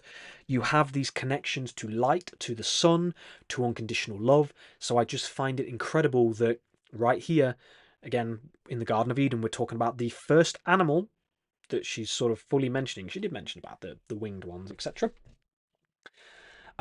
We're talking about Adam seeing a lion, okay? Adam and Eve at some point. Philip says the Lion of the tribe of Judah, Revelations 5:5, chapter 5, verse 5. Interesting, yeah, curious. Asana says white is a very important connection. Is connection to native teachings? Absolutely. It's a little bit upsetting because, I I don't know how you guys are going to feel about this, but I know that there is this connotation of that. I'm not going to go into that because I think you know where I'm going with this. And it does upset me because I see all people as my brothers and sisters, and I think it's a beautiful way to, to understand and embody that. So when we're referring to this, we're talking about light, but isn't it funny how things can get misinterpreted over history? Zoichka says, beautiful, I want to do my best to connect to my own lion. Well, this is an interesting thing. So thank you, Zoichka. You've actually put me back on my train of thought. So here, oopsie. Sorry, guys, go back to the monitor.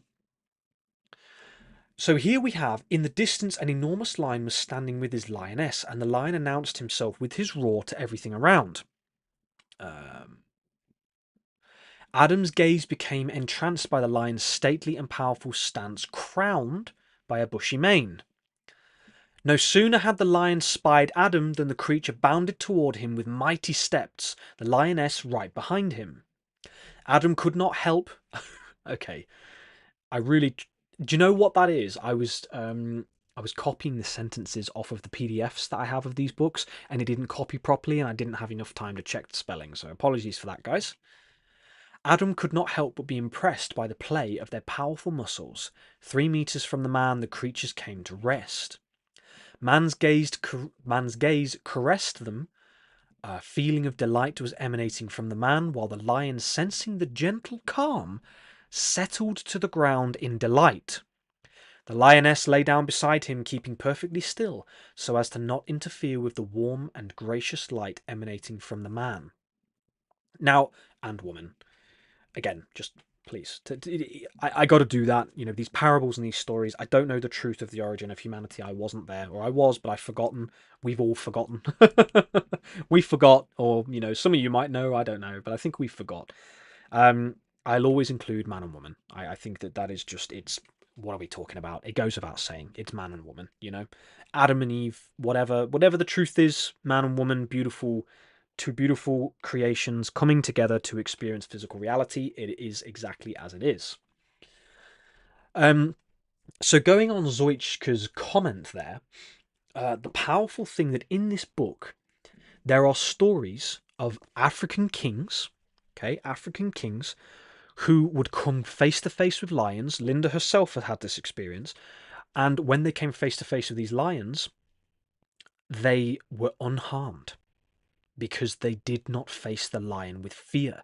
They faced the lion with courage and strength. And that meant that, you know, this incredibly powerful spirit animal, and I don't mind sharing you, it's also a very powerful spirit animal of mine. You'll see there the celestial lion on my chest, and there is a lion on my neck as well. Sorry, am I just being rude and showing me up my nostrils? So there's something powerful here about this connection to the lion, and I believe we all have that connection. It is not exclusive. It is not, you know, whatever. We all share that connection. Asana says, animal communicators know how important our energy is in being with these amazing creatures in a safe way. I totally agree with you. Absolutely. Excuse me. Free Queen says, no worries, James. We all came here to remember. So we're good in our own forgetfulness. I agree. It's all a part of the process. Totally agree with you. Free Queen says, same here. I even have the word Leo in one of my middle names. Beautiful. Isn't that powerful? My mother is a Leo, and he's very connected to Leos, and I'm starting to realise a lot of people feel that deep connection. So yeah.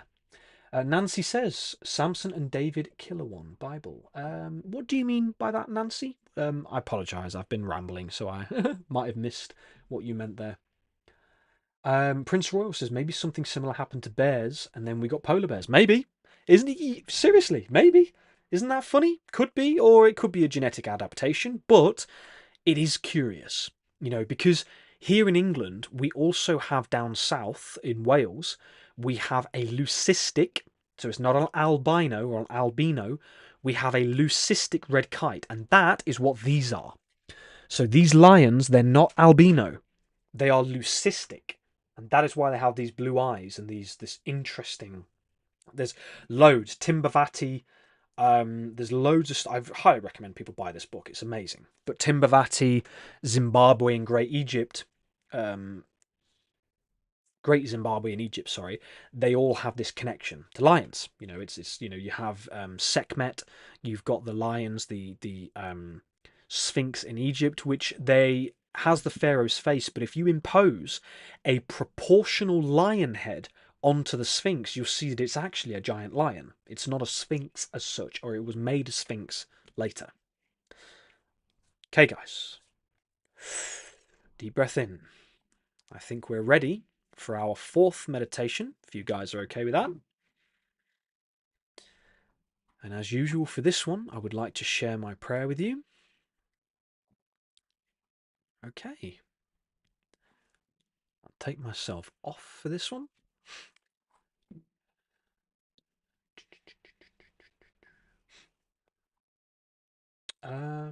Beautiful. I want to do, yep. All right, guys. So take a nice deep breath in. And as you breathe out, just relax.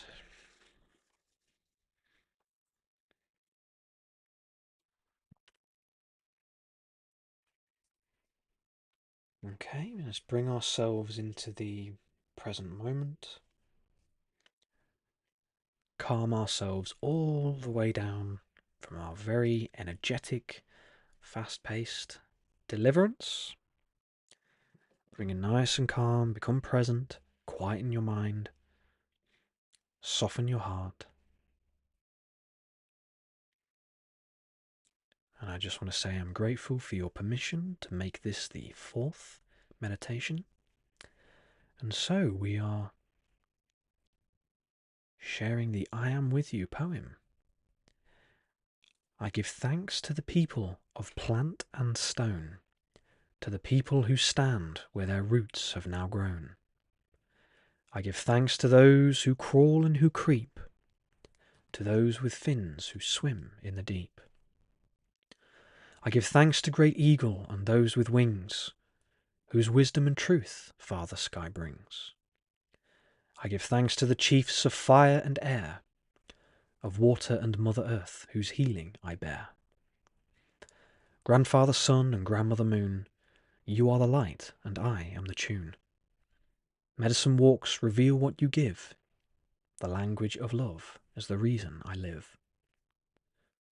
Whirling rainbow brings a promise of peace, uniting all nations, all peoples and creeds.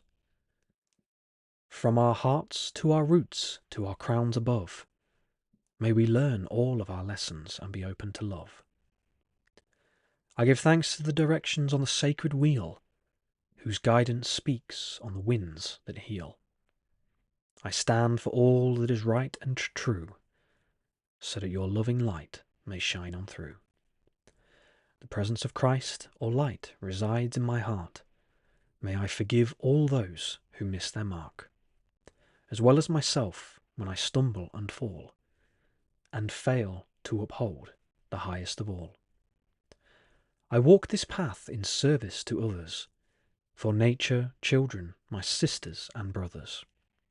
My mind is quiet, and my heart revealed. The earth is restored, and your children are healed. Danaho Wio, Great Spirit, it is said, and it is good. Namaste and Amen. Okay, guys, thank you. I'll leave these next few moments just for yourself, for your thoughts and feelings.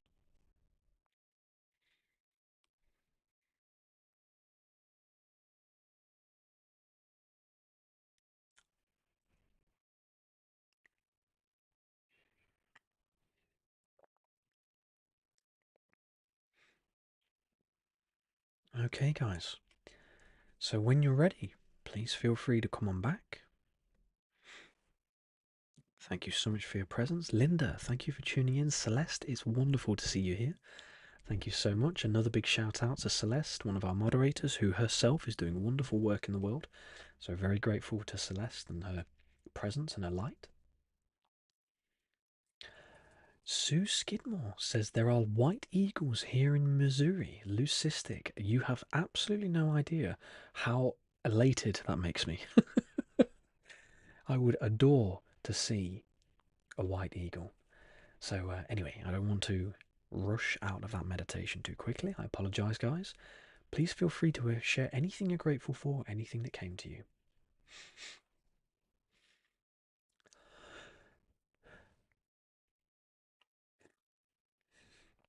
Prince Royal says, "Ooh, a lion plus a tiger is a liger." I know.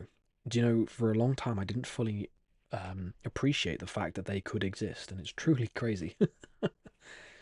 Crafty Les Crochet says, "Just moved to Urea Springs, Arkansas. A couple miles down the road is Turpentine Creek. Many lions leucistic being recovered after captivity. Amazing. I didn't know that Arkansas was a place that was happening. That's amazing. Curious." Prince Royal says, "James, that was Dr. Seuss's level of spiritual poetry right there. Can't help but think how a musical beat would accompany it." I really appreciate that. It's very humbling. Thank you, Prince. Well, like I say, it was on my to-do list to find some music, so I'll try and do that at some point, and hopefully it will be copyright free, etc. But we'll have to find out. Free Queen says, "Beautiful poem." Celeste says, "So beautiful."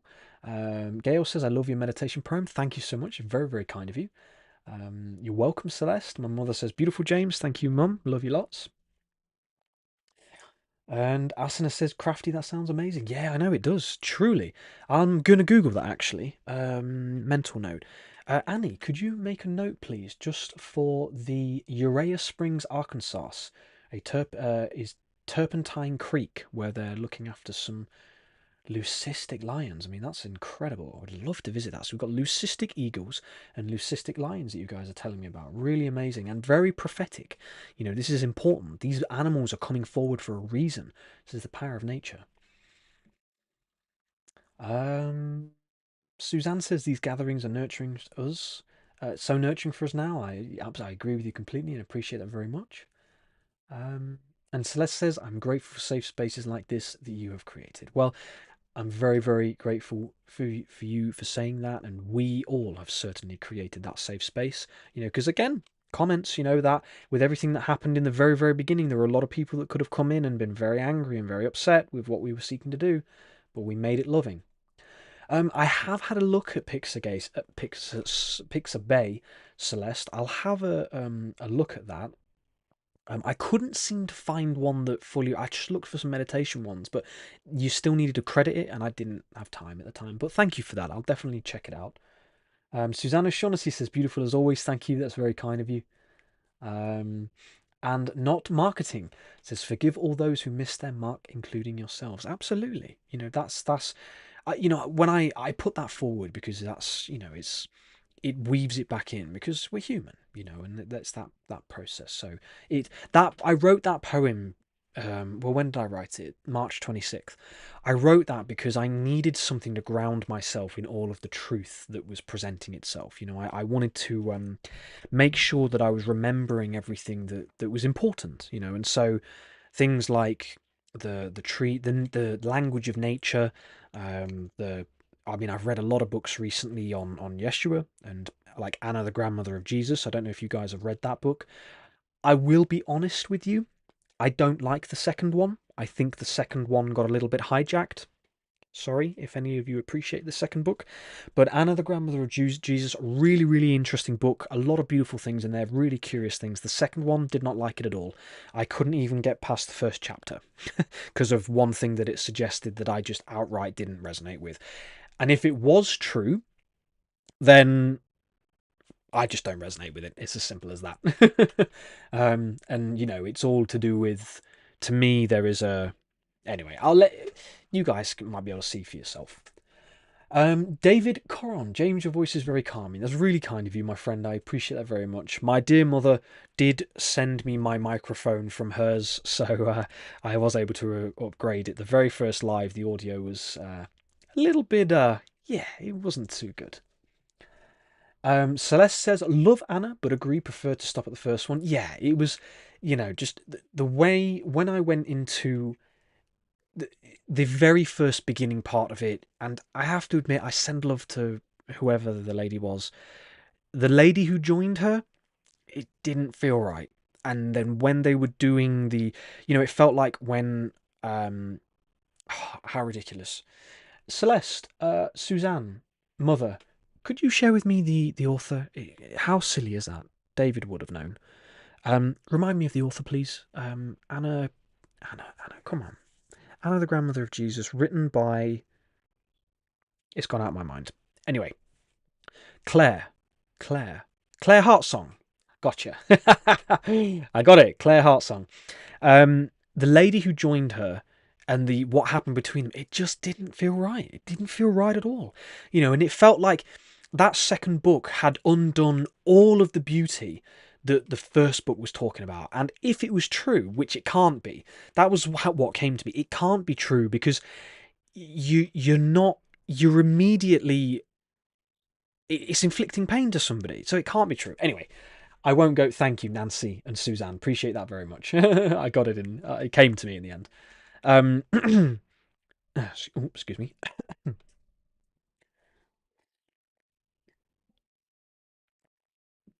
um, yeah. So the first one, really in it with her. Suzanne says, "Are you speaking of Voices of the Magdalens as the second book? Someone gave that to me years ago, and I never read it. Isn't that fascinating? I am talking about that one." And isn't it interesting that you didn't read it? And it's interesting that Celeste felt the same way as well. Nancy says Vivian Van Vick. Who's that? Is there another lady who's written a similar book? Curious. Greetings to your mum, James. She got a microphone that reminds me of the Queen's Guards. That's funny.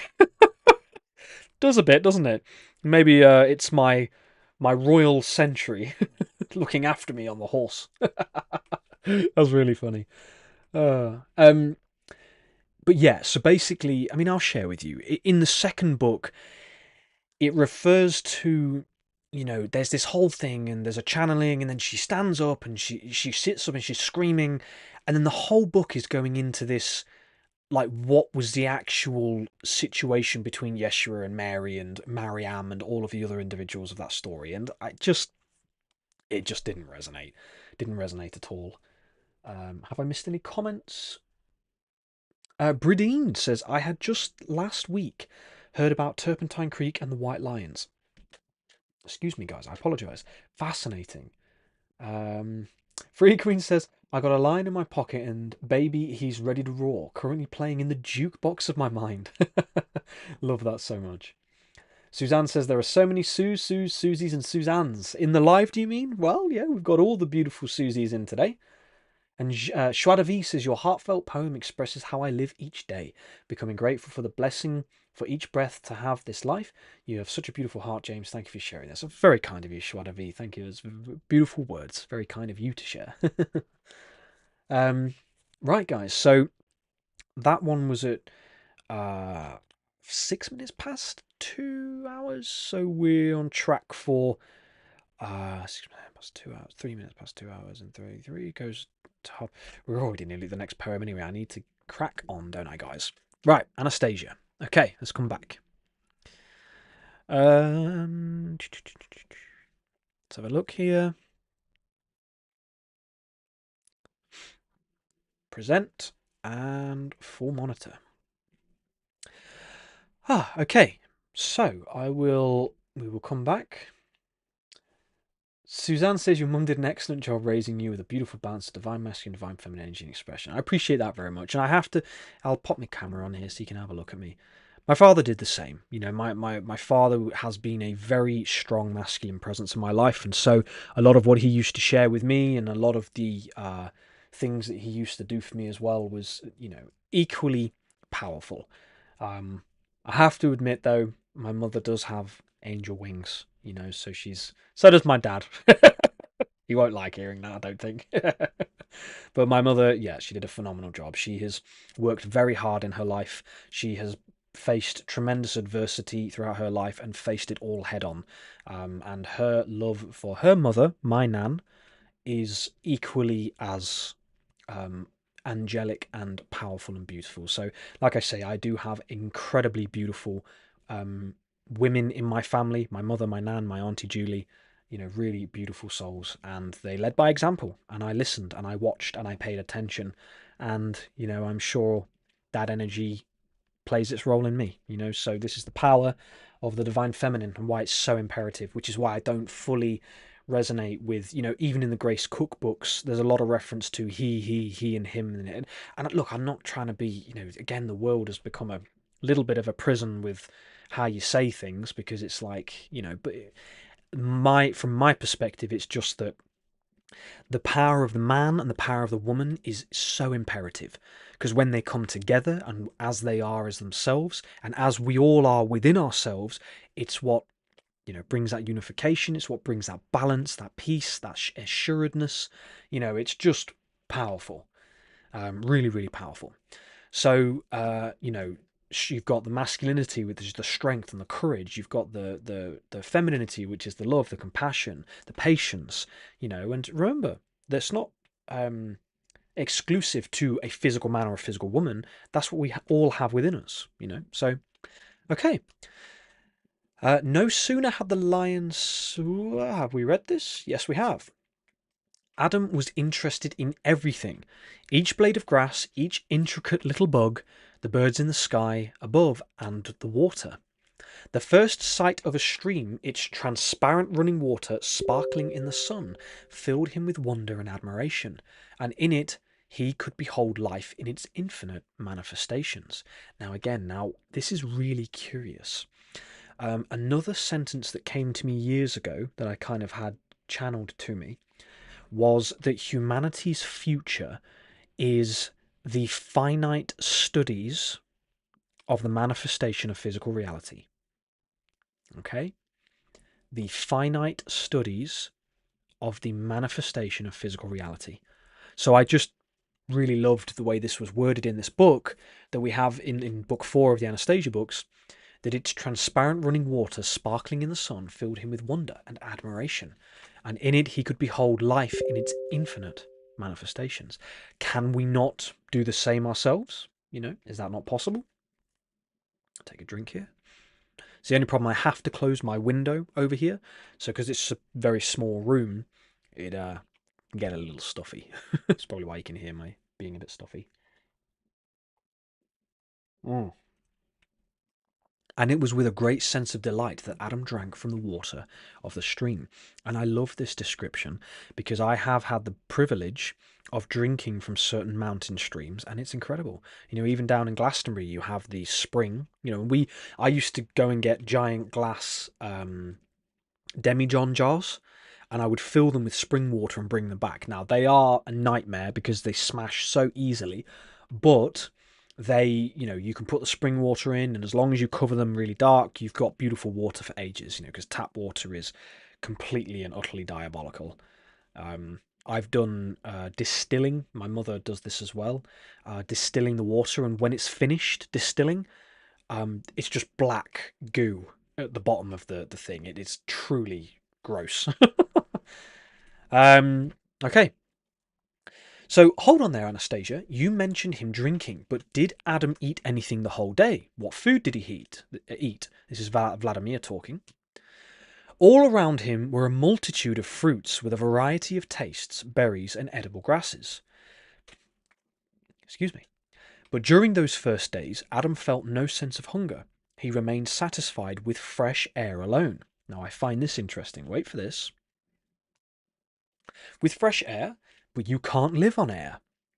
I have been fed by air alone, which corresponds to what was available to man in the beginning, man and woman.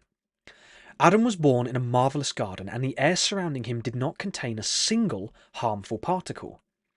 Pollen had been dissolved into that air along with drops of the purest dew. Pollen? What kind of pollen? Pollen from flowers and grasses, from trees and fruits, which diffuse fragrances into the air. Some came from those close by, while breezes brought others from distant places. Now, I'm looking at the comments here and immediately see Soul Coach Suzanne talking about breatharians. Now, it's an actual concept, and I didn't research it for today, but if you read this here and you actually contemplate the idea of the Garden of Eden, does it not make sense that the air would be pure, filled with the scents and the pollen? And if we're breathing that into our lungs, maybe, hypothetically, there's a notion here. Exactly. So Asana says ether holds all that we need. There is a notion here that humanity, man and woman, in the original times, did not have to eat or worry themselves with the survival of food. Because you think, even if you're growing vegetables, so this is why I talk about forest gardens, because hopefully in 7 to 10 years you're doing a lot less work. Because again, growing vegetables is an astronomical amount of work. Tending, watering the plants, harvesting, cooking, cleaning, putting the scraps away, putting it in your wormery so that you've got worm juice to fertilise your things, stopping pests, making sure the ecosystem's working properly. It's a hell of a lot of work. And I don't know about you, but it doesn't really leave much room for anything else. So the whole idea here is that moving back to the global garden could very well restore the completeness of all of the elements, the air, the water, the plants, right? Breath says your live streams don't show up on my feed. I'm so sorry to hear that. I mean, it might... Oops. Sorry, guys. Did we drop some more frames? Garden could... Let me know... guys, could you let me know in the comments? Can you hear me? Are we all good? Did you miss anything? If you could let me know, that would be really, truly beautiful.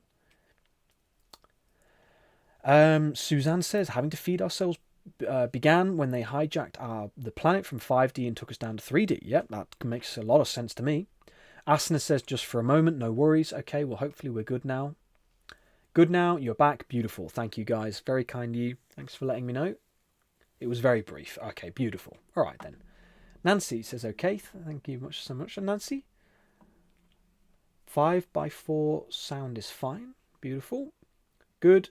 Crystal Waters says, weird. Yeah, well, I don't know. Maybe we're tapping into the I don't know, some high level stuff here, guys. Free Queen says, I love this community. Very kind, you Free Queen. Yeah, you are all truly beautiful. I really enjoy being here with you guys. When I do my breathing discipline, I completely lose my appetite. Now, isn't that fascinating? Yeah, isn't that curious? X-Ray Mind. Well, hello, my friend. I don't think I have seen you present before. Things are all good. If you have been here, I deeply apologise, but welcome. Thank you for tuning in. Right, brilliant. Okay, guys, I hope I didn't miss any more comments. Great. Okay, so anyway, I just like this idea because another thing that's mentioned in the Anastasia books is the fact that a lot of the Siberian cedars have the complete nutritional profile. Now, what's curious is over here in the UK, Scots pine trees are said to have the complete nutritional profile in their pollen. Not only that, but you have the pine needles, you have the pine nuts, which I think it's... I don't know whether the nuts actually grow in this climate. I actually have to double check that one. But again, you have this idea of the complete nutritional profile, which I find really beautiful. Okay, so now another element here that I wish I'd put in yellow is this just here. Some came from those close by, while breezes brought others from distant places. This is the beauty of the ecosystem. Now, I think we mentioned this last week, but in the Nepa state, they had a problem with thistles, and they had the monarch butterfly migrate from France. Joie de vivre will like that. From France all of the way to England, the south of England, and they laid their caterpillars on this thistle and got rid of the thistle problem. So nature's intelligence, solved the solution without poisons or chemicals, right? It did it itself, and that's the power of nature, okay? Back then, man was not distracted from his great works by any problems of finding food. He was fed by everything around him through the air. This was the way it was all designed by the Creator right from the very beginning, so that all life on Earth should strive to please man and woman. Man, by the way, when Anastasia refers to man, I know I'm a little bit particular with this. I just think it's important that this is nailed home. Anastasia says that when she uses the word man, she says when she's saying man, it's man and woman. She classes herself as man because she said it is both. So think of it like humanity. That's why she says it. So bless you, Anastasia. I will honour what you say in that. But of course, man and woman always, without a doubt. And the air and the water and the breeze would be life-giving under the impulse of love. Now, isn't it funny that the Native Americans also speak of the four directions, and they will check their finger, and whichever direction the wind is flowing, they will have wisdom. So from the north, it is the elders, which represents wisdom and clarity. The east is the golden door, and it represents illumination and clarity, The top is wisdom and gratitude. The bottom, the south, which is coyote, represents innocence, faith, trust, and humility. And the west, interesting, Yakish, James, pine needle is a recommended remedy from Edgar Casey. Now that's curious, isn't it? Because I have harvested my own pine pollen from trees that I used to live amongst, and it was just wonderful. And I can't wait to be able to get pine pollen again, because it is just an amazing nutritional supplement. Asna says there is no human limitation of sex in the higher realms. We have forgotten that. I completely agree with you, without a doubt. Okay. Where was I? I've forgotten. Anyway, and the air and the water and the breeze will be life-giving under the impulse of love. Alas, Vladimir, the air conditioner does not solve any problems. It keeps back harmful particles, yes, but the air continues to die. Now, isn't it? Oh, we were talking about the West, which is bear, and the feminine energy. So in the Native American medicine wheel, the West is the feminine and the bear in introspection, and the East is the eagle in illumination and clarity. You know, so and they're obviously on the level plane. They are on the red road. Okay, but then you have the elders and the child. So you start in the south because it is the child, the innocence. It's the beginning of the journey.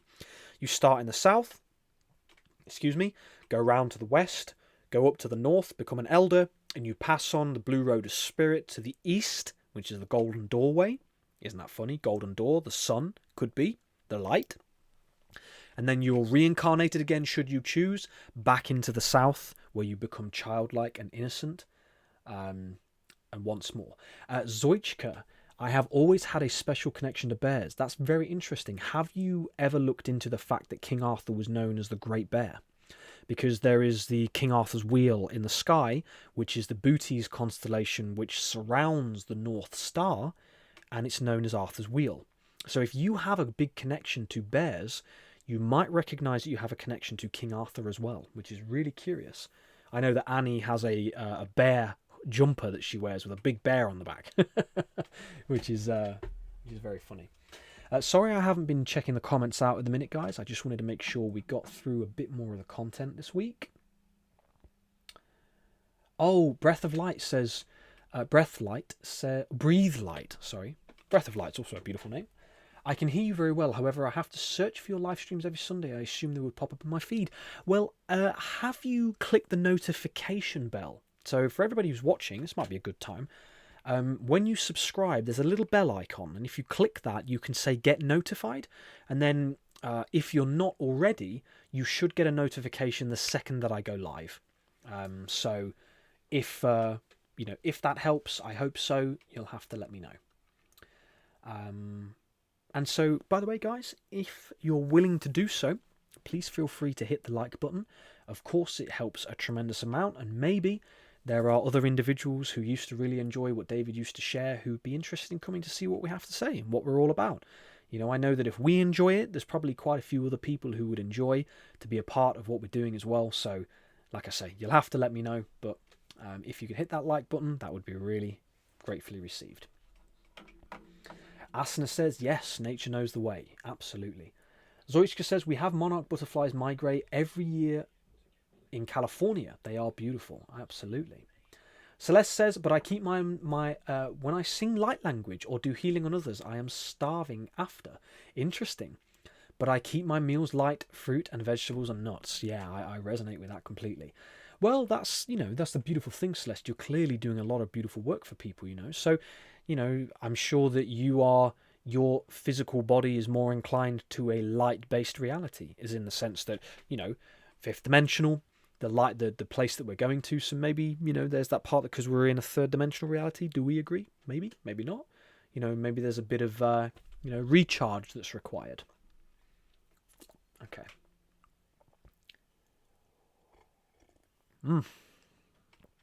I made myself a lavender tea in my enormous soup mug. This was like £2 from the shop. Because my friend, my friend, Lucas, he has this really enormous mug that he has, and we always make a laugh about it because we love to have them sort of like matches and things, and so we have them in those big mugs. Free Queen says, when I went through the dark night of the soul, I didn't eat much at all. Didn't move much either, though. When I finally entered therapy, they checked my blood. All my blood values were good. Isn't that fascinating? Well, there is definitely something to be said. Oops, let's come full camera a sec. Sorry, guys, I forget to do that sometimes. There's definitely something to be said about fasting, fruit fasting, because I've done melon juice cleanses.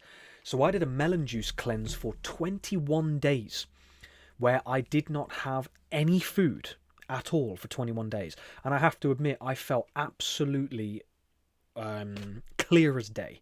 I felt clear as day. I felt good. I felt strong. I felt good, yeah. It was really fascinating. Free Queen says, lavender tea, one of my favourite teas. Love it, love it, love it. Celeste says, yes, I have to raise my vibration during and then drop down again. Yeah, absolutely, makes a lot of sense. I shift quickly, been doing that all my life. Happy to help. Beautiful. Thank you for sharing. Ginger, welcome. Thank you. Ginger says, this popped in this morning. Didn't know about the May 16 fire ceremony of renewal purification of the Andes. Correlate to my Irish Tara County Meath. Interesting. And Antrim Beltane. Is that Beltane or Beltrain? Cherokee, Eastern Georgia. Beautiful. Interesting. That's very, very curious. What else did you say? Miller lineage of County Antrim, Queen of the Otherworld. County Meath, Tara, Kings of Ireland. Did I miss another comment? Did you, when you say this popped in, do you mean it popped into you, or did you read something, or is it a part of something that's going on? I'm very curious to know about that, though. Very interesting. Okay, guys. Right, let's keep going. What time are we on? 2:34. Now, you see, my time says differently because I didn't go live until really late. So I am 6 minutes. Yeah, I'm 6 minutes. 6.5 minutes. That's how long it was. So we'll do our next one. So we've got 3 left, right? So do one now, do one at 3. So we're right. We're just supposed to do our meditation now. Okay, let's come over. So this meditation, just double checking. Let's have a look. Okay, meditation number 5. All right, guys. So if you're ready, we will go into our next meditation. Right. So I invite you to take a nice deep breath in. And as you breathe out, just relax.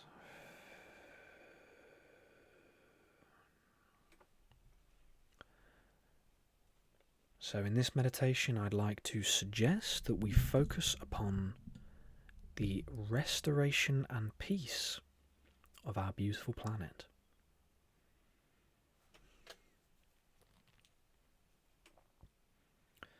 So bring yourself into the present moment. Look behind your eyes, if that helps. Bring yourself nice and present. Relax your body. Take another nice deep breath in. And as you breathe out, just let go.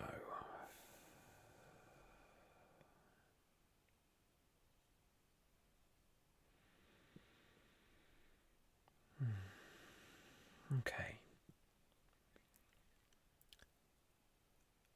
I would like you to visualize this beautiful garden all around the planet. Seeing a reconnection of all people, all creeds, and all nations. Our American brothers and sisters, Canadian brothers and sisters, Australian, European, African, Asian, Russian, all people being given an opportunity to have their 2.5 acres of land, to plant their fruit trees, their oaks, their beeches, their elms and limes. From mulberries to pears, to persimmons, blackberries, raspberries, red currants, black currants, heritage carrots, purple and yellow, of all colours, pine trees, mushrooms, bees, chickens for eggs if you wish. Visualise sitting in your gorgeous garden, filled with flowers of all kinds, the scents blowing on the wind, relaxing you. Your bare feet on the grass, connected to all that is around. Knowing that a minimum of 200 million families, 1 billion people, are doing exactly the same thing.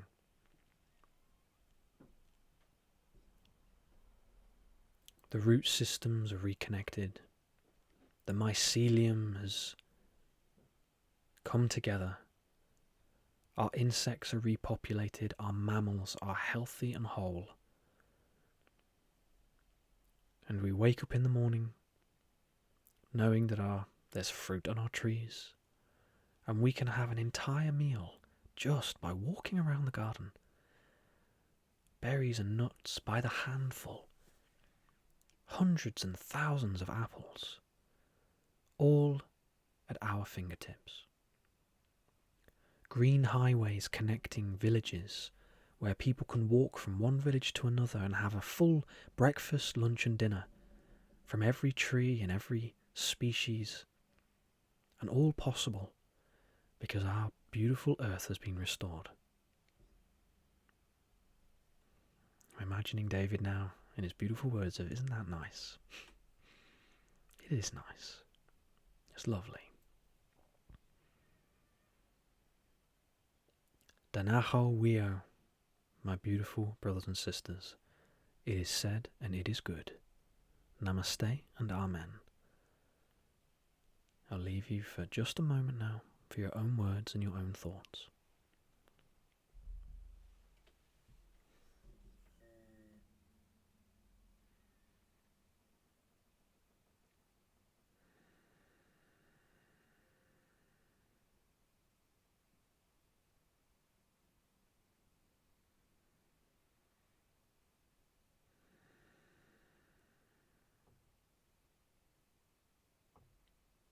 Okay, guys. Right, when you're ready, please feel free to come back. Share your gratitude, anything that came to you, your thoughts, anything at all.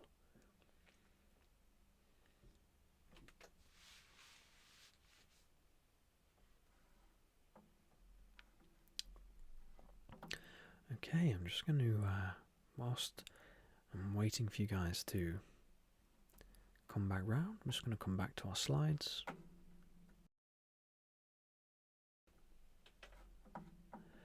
Tammy, hello, welcome, thank you for being here. Amen, Aman, and Amen, thank you, you're absolutely welcome. Free Queen before had said, exactly James, those periods of not eating at all made me a perfect candidate for intermittent fasting, which is what I do now, all the time, 18 hours per day, no food, only 1 meal a day. Beautiful, it's really, really powerful. Peridot, welcome, thank you for tuning in, thank you for being here. Beautiful meditation, thank you James, it's my absolute pleasure. Free Queen says, beautiful James, thank you, it's my pleasure, no worries guys. Okay, alright, so we have 40 minutes left, guys. 43 minutes left together. So I'm very, very grateful you've been here. That was our 5th meditation. I always feel like I get it wrong, but I guess the last one's right near the end, isn't it? So our next one will be about 5 minutes past, and then we'll finish on the last one.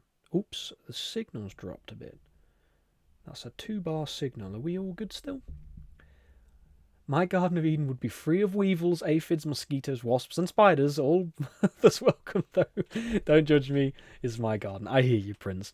The beautiful thing is, though, that having the things like parasitic wasps and having things like other insects allows for you to have, allows for you to have an ecosystem that's in balance. But if you really don't want them, I'm sure something else will come forward to help support. So I totally agree with you. Suzanne, Soul Coach Suzanne says, I also intermittent fast daily. Beautiful. That's really powerful, guys. Peridot says, happy to be here again. Thank you. You're more than welcome. Thank you for being here. And Leilu says, I'm just getting hungry, but I swear I heard David say turkeys. That's really interesting. Probably. Great popcorn, welcome. We are having a wonderful hay season so far. We are so we are so thankful. Beautiful, amazing. Thank you for tuning in again. Sue says stink bugs. Are they the ones that you don't want in your garden? And Suzanne says, beautiful meditation, James. I so appreciate these to calm our nervous systems and that of humanity while we co-create new Earth and begin to restore our beautiful Earth. We will love it. Absolutely agree with you. Zoichka says, you just reminded me that the other day turkeys were blocking the road and I was stopped in my car waiting for them to cross the road. Maybe there's another little nod there. Hey guys, what do you think? So, all right, okay. Oh, I said there was 40 minutes left, but I lied because we are slightly behind. So there is 45 minutes left, give or take, because we've still got our little bit. So in 15 minutes, we'll do our next one and then go from there. So, okay, let me come over here. We've done that. There we go. So I think we're here. So come across. Back then, man was not distracted from his great works by any problems of finding food. He was fed by everything around him through the air. This was the way it was all designed by the Creator right from the beginning. We have gone through this. The water preserved in airtight bottles dies for lack of fresh air. Now, Lucas and I know this very well. Now, unfortunately, and I really do not like saying this, but we do have bottled water. Oopsie. Because the tap water here is undrinkable, and we don't have a distiller at this moment in time. So we do have bottled water, but even that isn't the solution, you know, because we should be drinking from fresh streams every day. You know, we should be able to put our hands in the water and drink straight from the streams. Now, we can't do that here because a lot of the sheep here in Wales are love to them, but they shouldn't be here. You know, they are immensely damaging to the ecosystem. But, you know, again, it's it's about finding that balance. And then when it does, Rudra, welcome. For next time would be good if you allow subtitles. Try to do and it says it's not available. Oh, weird. Now, curious. Now, with a live stream, closed captions. Hold on, Rudra. 1 sec. Might be able to do that now. 1 second. Let me pull this across. Closed captions. Oh, I can't do it. It won't let me do it. Sorry about that, Rudra. I don't know why that is. Yeah, it won't let me do it. So, unfortunately, it's a shame because Rudra, for that exact reason, I always put subtitles in my full videos. I always put them in my full videos because I know that even some people are kind of like a bit of here and all there with it.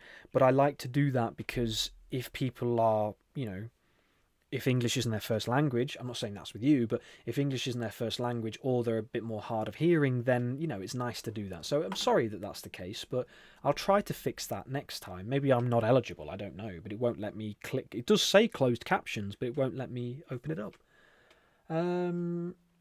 Patrick, welcome, my friend. Thank you for tuning in. It's very kind of you. Hello, James. Patrick from Green Bay, Wisconsin. Thank you again for your service work for us, and blessings and love to you as you deal with the king and other dictators where you are. I appreciate that, Patrick, and thank you for the lovely, thoughtful words. It's my absolute pleasure. Thank you for coming to join us. Yakish says, drink some water. Thank you, my friend. I appreciate that very much. Good point.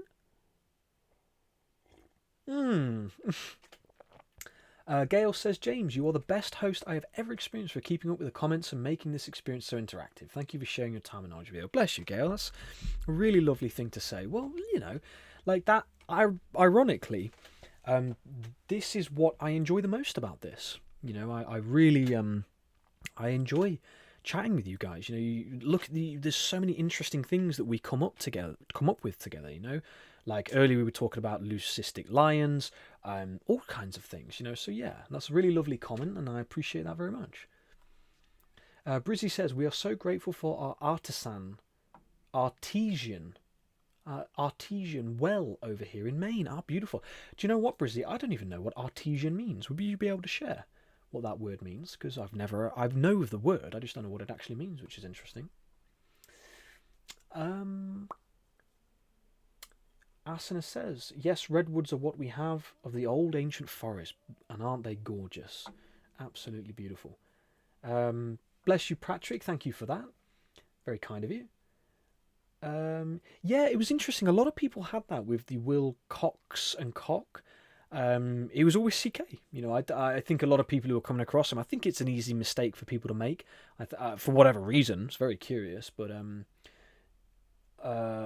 yeah, no, I'm pretty sure it's always been David Wilcock. But yeah, curious, very curious. Kellyanne says, on the playback only, not during the live. Oh, okay. Well, like I say, Rudra, maybe afterwards. But it's better to have you here live. It's much better. You know, maybe with my quick English pace. It's a bit harder to hear. I don't know. Intermittent reinforcement to create an addiction to their breadcrumbs. Off topic a bit. Fair enough. Interesting. Intermittent fasting to be, yeah, on another note, somewhat related, fair enough. But the intermittent part can be good when it comes to fasting, and not so good when it comes to emotional manipulation. Yeah, but also our media's fear-mongering, just putting that out there. Yeah, I hear you. You know, and again, Free Queen, I understand how you feel. You know, I know a lot of people have suffered at the hands of a lot. You know, I don't think I've fully said this to you guys before, but I was a prison officer. And I've met a lot of curious individuals. I was when I was 19. I used to be in that profession. And, you know, I send my love to those people, of course. I don't want to be judgmental, although, wow, it was a hell of a job.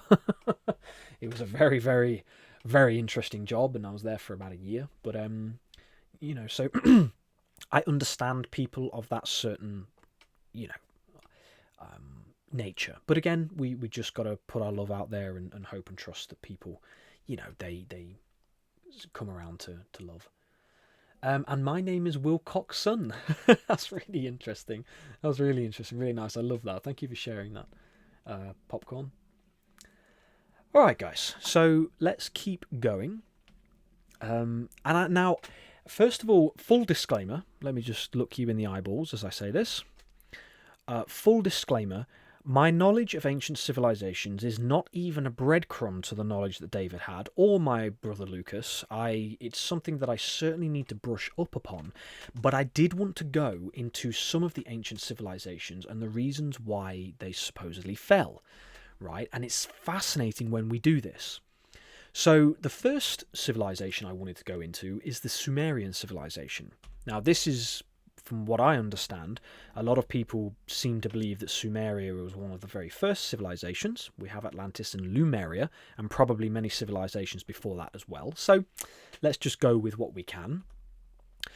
But the downfall, this is fascinating, the downfall of the Sumerian civilization was an environmental and climate catastrophe, specifically soil salination, because they used to flood their fields with the river that ran through, and it was a very salty river. So over time, by flooding the fields with this water and it evaporating, it left salt.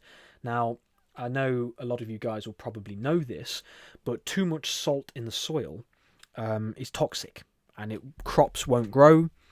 It'll kill things. Mesopotamia's flat terrain meant water drained poorly. Evaporating irrigation water left behind salt deposits in the soil. Over generations, the land became increasingly toxic to crops. Wheat cultivation virtually disappeared from southern Mesopotamia in 1700 BC, replaced briefly by more salt-tolerant barley, which then also failed. Agricultural records from the era show grain yields falling by 65 to 70% over roughly 1,000 years. Now, isn't this fascinating? Now, I'll ask you guys, although I'm probably going to be too quick to the gun to to share my thoughts on this, but what do you notice here? Right? When we're talking about the Garden of Eden, the global garden, the impeccable intelligence of the forest ecosystem that looks after itself completely, what do you recognize? When you take away the trees, and I know that people might say that, you know, Mesopotamia and Egypt, it was quite desertified, but they have shown, so Jeff Lawton, and Bill Mollison, Bill Mollison was the founder, one of the founders of permaculture. They showed that with swales and proper tending to the soils in Jordan and in Egypt and in Africa, you can create lush and fertile green spaces. So what I find here is when you start just growing one specific crop, when you take all the lands off of the people and you get them to only grow one crop, and it's only monoculture mostly, and it's only, you're only focusing on one certain thing, it fails.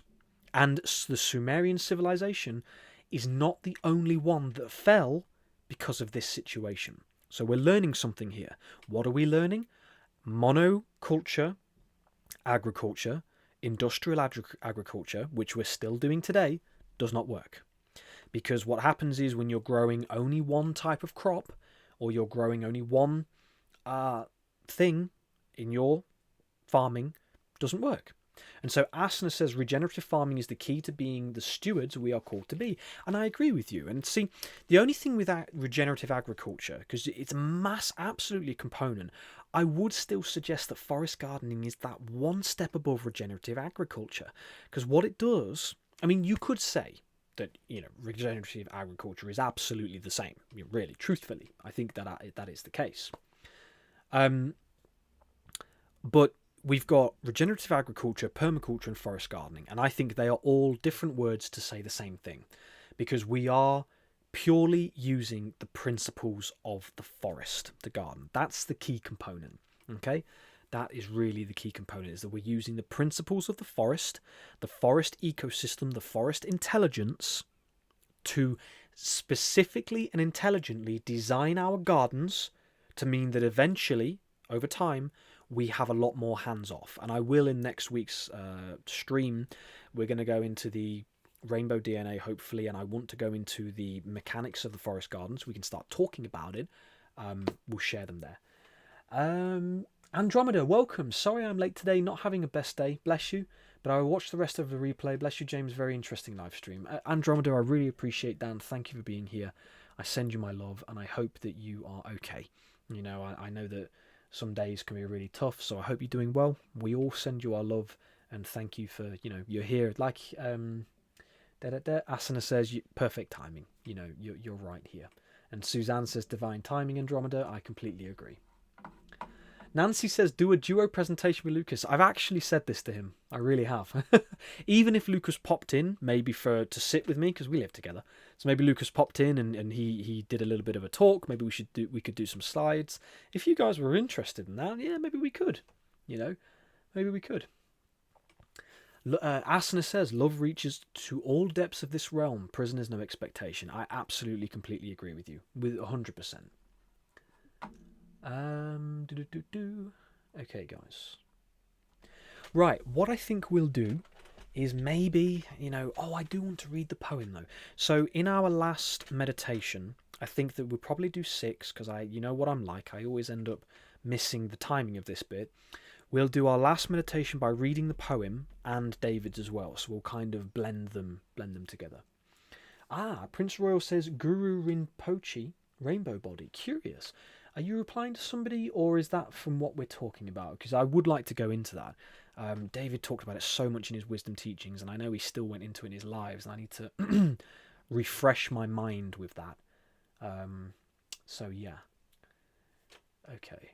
This is because money is the Free Queen says, this is because money is the focus and not biodiversity. Absolutely. I did see a humorous but, very upsetting short video where this guy was in a forest, and it was captioned, what billionaires think when they go into a forest. And he was stood in the forest. It was funny, but also really not funny at the same time. But that was the point of why he did the video. And he's looking around, he's like, how can I kill everything that I can see? And it was like, I can't really deny that that's what they do. So again, we have to trust that what we're doing is very powerful. Yes. Para Masambhav. My goodness, I'm so sorry. Yes. Padam Asambhava. Padam Asambhava. Have I pronounced that correctly? I hope so. I'm just getting Who was it who mentioned about the water? Let me have a look up here. Whoever it was who said about having a drink of water, you are a legend, and your thoughts came into my head yet again. So I'm going to have another drink. You've done 2 good things for me. Ah, nice. Susan says it would be better to do less meditations but make at least one longer at the end. Okay, alright then. I really did like the 7 symbolism with the meditations, but seeing as we kind of, we're sort of constantly pushing it at the end. I mean, we could do I don't know what I'm talking about. We could do our 6th one now. But that is a good point, Suzanne. Maybe we'll have a look at that, and maybe a couple of lives we can shift things over. Hydration is important. Yes, it is. Padam Sambhava. Thank you. Padma Sambhava. Thanks, guys. Yeah, all right then. Okay, well, time for our 6th meditation.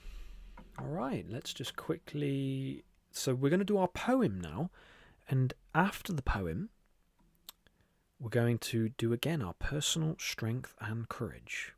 Let's pop over here. So this was a lovely poem shared by our dear Nancy. So thank you, Nancy. Very lovely of you. So whenever you're ready, guys, just get yourself nice and relaxed. Take a nice deep breath in.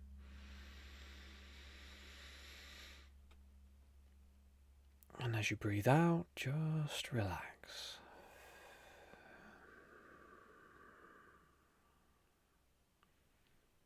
As usual, let us center ourselves, bring ourselves into the present moment. And then as long as you're okay, I would like to share a lovely poem from our dear Nancy by Erin Hansen. This is an explorer of the cosmos with a message for ground control. Let the people know from here the world looks nothing less than whole. Tell them that from this distance I see no gender, class or race, just the beauty of a planet on its journey throughout space. And oh, it seems so trivial, I will never understand why we still wage our wars on others, on scarcely different bits of land.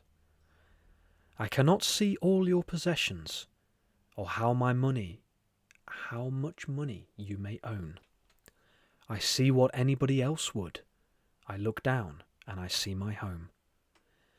And it's soothing to have realized all the folly in my fear, that time's only a concept, trapped within Earth's atmosphere. So tell the people to look upwards, there's so much more that life's about. From our explorer of the cosmos, ground control, I'm signing out. Beautiful. And in the spirit of David, isn't that nice? Thank you so much, Nancy. It's very, very lovely. And Yakish, I remember that. Thank you so much, my friend, for sharing. Alright, guys. A few more words just to bring forward a bit of love for the people that we have with us. Andromeda had mentioned a bit of a challenging day. We send our love to you. May you be imbued with strength and courage. Suzanne, hope you don't mind. I know you mentioned too. And anybody else who's with us who's struggling or going through a challenging time. You have a courageous lion heart. And I wish you all the strength imbued within your mind and your being. May we recognize all that each of our energy systems has to share are our chakras. Stability, love, personality, the greenness of our heart, the power of our voice and our words to bring love to others, Mother Earth and Planet Earth. As our voice vibrates and we share what we do, in the beautiful words of Albus Dumbledore from Harry Potter, We have the great power to inflict pain or remedy it from our very voice. All the way to our third eye, where we see clearly, see beyond the illusions, into the goodness of our world and what it can be. And all the way to our crown, our sovereignty, and who we truly are. You are all brave, beautiful, courageous people, and I'm grateful to you. Danaho Wio, my friends, it is said, and it is good. Namaste and Amen. These next few moments are just for you, for your own thoughts and feelings. And when you're ready, bring yourself back.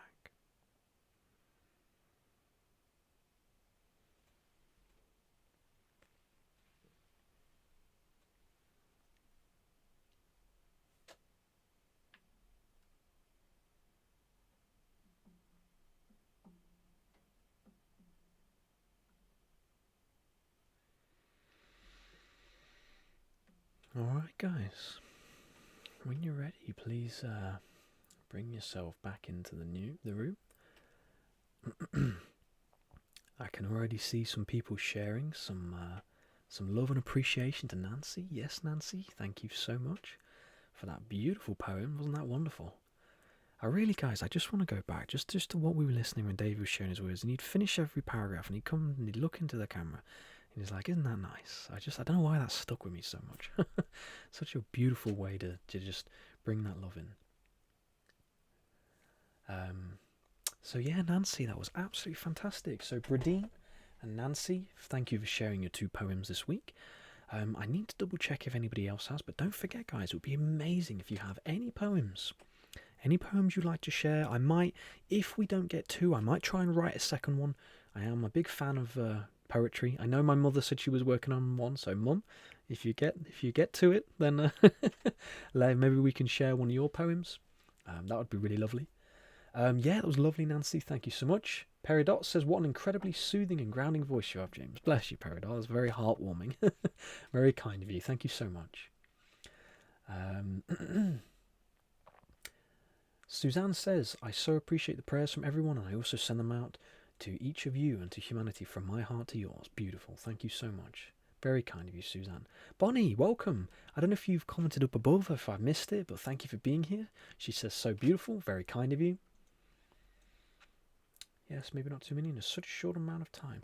Yes, maybe not too many. Okay, Lydia. Lydia, welcome. I don't know if I've seen your comments before, but fair enough. Yeah, we can have a look at shifting the format. It's absolutely fine. We don't have to. I like the 3 hours and 33 minutes. I think that's good, but we don't have to fully shift completely. So I'm just recognizing we're... Oh, yes, no. We've got 30 minutes left. I just, you know why I'm doing that, guys. I want to make sure we get David's meditation in and we finish, without rushing. I want to say goodbye and not rush our goodbyes. Until next weekend. Andromeda says, I like the 7 meditations. They are profound and short. 7 is one of my favourite numbers too, but I see some people prefer less. Yeah, I get it, and so here's my thing, guys. So the reason why I do like the 7 is because, we've got 2 poems. I do like sharing my I Am With You poem in the middle. I think I just got a little, heartfelt bit of that. And then, of course, there are a few different places that we can sort of share our attention because, I never want to forget that the meditation effect is really powerful. We're doing fantastic work by coming together and meditating. It will be felt throughout the world. It will be. They've proven it works. It happens. So Nancy says, yes, great reading voice. Mum says, I will. Beautiful. Well, and it's no pressure, Mum. If you don't get to it, that's no worries.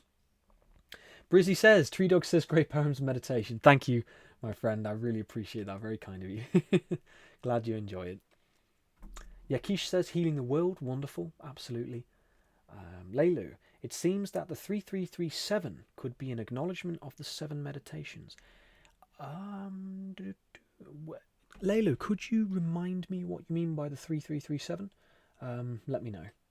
Free Queen says, I've been writing down my feelings in bars and poems since my father passed, but I doubt these would be appropriate for this loving space. Bless you, Free Queen. Well, again, I'm sorry to hear that, whether that's the words you want to hear me say right now. You know, I mean, look, I'm Annie will tell you, and so will Lucas. I'm all for one singing, and I like all genres of music. When I'm in the gym, it's a different kind of energy to now, guys. I will be honest with you. Bonnie says, I agree. What a lovely voice you have, James. Perfect just for this. Oh, thank you, guys. That's really sweet of you. That's really nice. Suzanne says we can do 7 and still make one longer at the end. Exactly, yeah, you're totally right. And I kind of like this because each week we are going through stuff, but I like to have content left over, stuff to say, content. People say that. Do I like that? I don't know. But I like to have things left over because it means there's a nice relaxation moving into next week. So I know we've only gone through Sumeria in our civilizations, but there's a good chance that we will carry on. We'll do a couple more here, and then we'll carry on next week. Linla? Welcome back, Linla. I don't know if you've been watching this whole time, but thank you for being here. Thank you, James, for this. My favourite way to spend a Sunday as with David. That's really kind of you, you know, and again, I'm glad.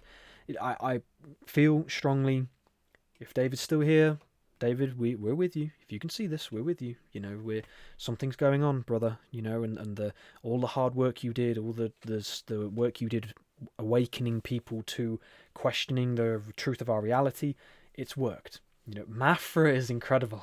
I do listen to Mafra. Sorry, that caught my eye, Brizzy. Yes, I do. That lady has she's been putting out some really good songs recently. But yes, I do. So, oh right, Leilu. Yes, of course. Yeah. Thank you. Sorry. Thank you. I completely agree, Leilu. Yeah, maybe, it could be 3337. You're totally right. Yeah, absolutely. So, David, all of the work that you were doing, brother, deeply powerful. If you're on this plane or not, I know you can see this, and so we're carrying it on. And you know, as long as, especially I'm here, my voice will go towards the restoration of Earth, just like you were talking. You know, whatever the future of humanity looks like, we're on this path back to peace, goodness, love, and compassion. You know. That's the world that makes sense. And you'll hear even people who are angry and upset, you know, like I've seen people interview people on the streets, sometimes elderly people. I saw one the other day, and a gentleman was like, you know, having a joke with him, and then he really wanted to talk to people, and then he gave him a pat on the arm. He's like, we need more kind people like you. People are desperate for kind people, you know. Kindness, love, compassion, decency and goodness. It's the most imperative thing right now. So Brizzy, yeah, Mafra, I've been listening to a lot of those songs. Joie de Vie says, we are changing the frequency with this meditation. We are the change. Beautiful. Absolutely agree with you. Bradine says, I personally love the format and the 7. Okay, guys. Well, look, we'll go with it, and I do like doing longer meditations, so I'll do them separately. Maybe we can go through that. Lydia says, thanks, James. I was adding to Soul Coach's... Oh, sorry. Oh, sorry, I misread that. I apologise. I didn't know that was what you were doing. No worries, absolutely fine. Okay. Right, guys. Zoichka says, I wrote a song the night before David passed. Wow. Right after wrapping up rewatching his last show. And I later realised it might have been me channeling David a bit. The song was titled Another Sunday. Wow, Zoichka, that's extremely profound. Would you be willing to share? Can you share that? Can we read that next Sunday? Is it something you're willing to do? Because if possible, then wow, what a lovely thing that would be. It'd be really incredible to be able to do that. So, yeah, we are both addicted to Mafra. Yeah, she's good for her. You know, she's been getting views, but rightly so. You know, killer voice. So yeah, Asna says we are not meant to be solitary. We are communal in nature. We all need to be seen and heard. Absolutely agree. Breathe Light says, yes, it's always been Wilcock. No. All right, I see.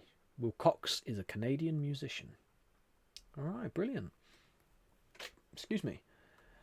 Prince Royal says, James, since it's crop circle season, perhaps any recent ones next show. Just an idea. Great idea. Absolutely. And I'll tell you for why. Because I'm just getting now, I wonder if it would be curious to see if any of those crop circles are connected to what we're talking about. I know that the one that recently came forward with the sort of five, I think it's 5 circular geometry to it. That would be a curious one. But yeah, no, great idea. Definitely. Right. Let's go back over here. So we are 3 hours and 13 minutes. Do a couple more civilizations, then we'll spend our time with David, and then we'll have our little closing ceremony of love, guys. So, yeah. Okay, let's come back here. Right, going back through.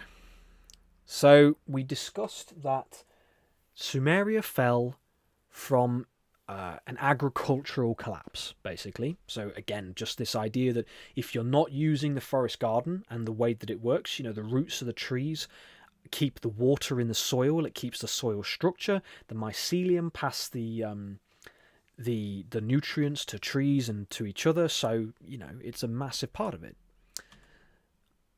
Not only that, so get this is one of my research over the past day or two. It also fell because of the introduction of monarchy. Now, isn't it funny that all those posts that I did were about the king and the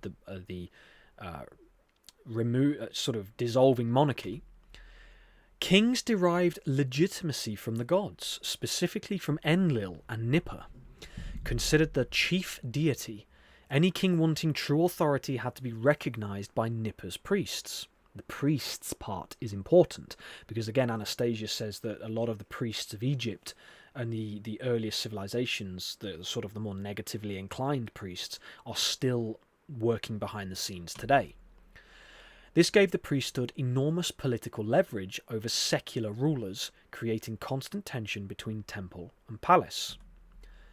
The concept of kingship itself was relatively new in Sumeria. Earlier city governance had been more communal and assembly-based. Now, isn't it funny? Who mentioned the communal just a second ago? I'm sorry, I've just forgotten the name. You said asana. We are not meant to be solitary, we are meant to be communal. Isn't that funny? Right? When we're not communal... I'm shouting a bit because it's raining very loudly here. In Sumeria, the ancient civilization of Sumeria is said to have fallen because the concept of kingship was introduced. Now, it's funny because I often think about King Arthur and this idea that there was still this idea of a king, but maybe the whole point of King Arthur was it was trying to balance the equation.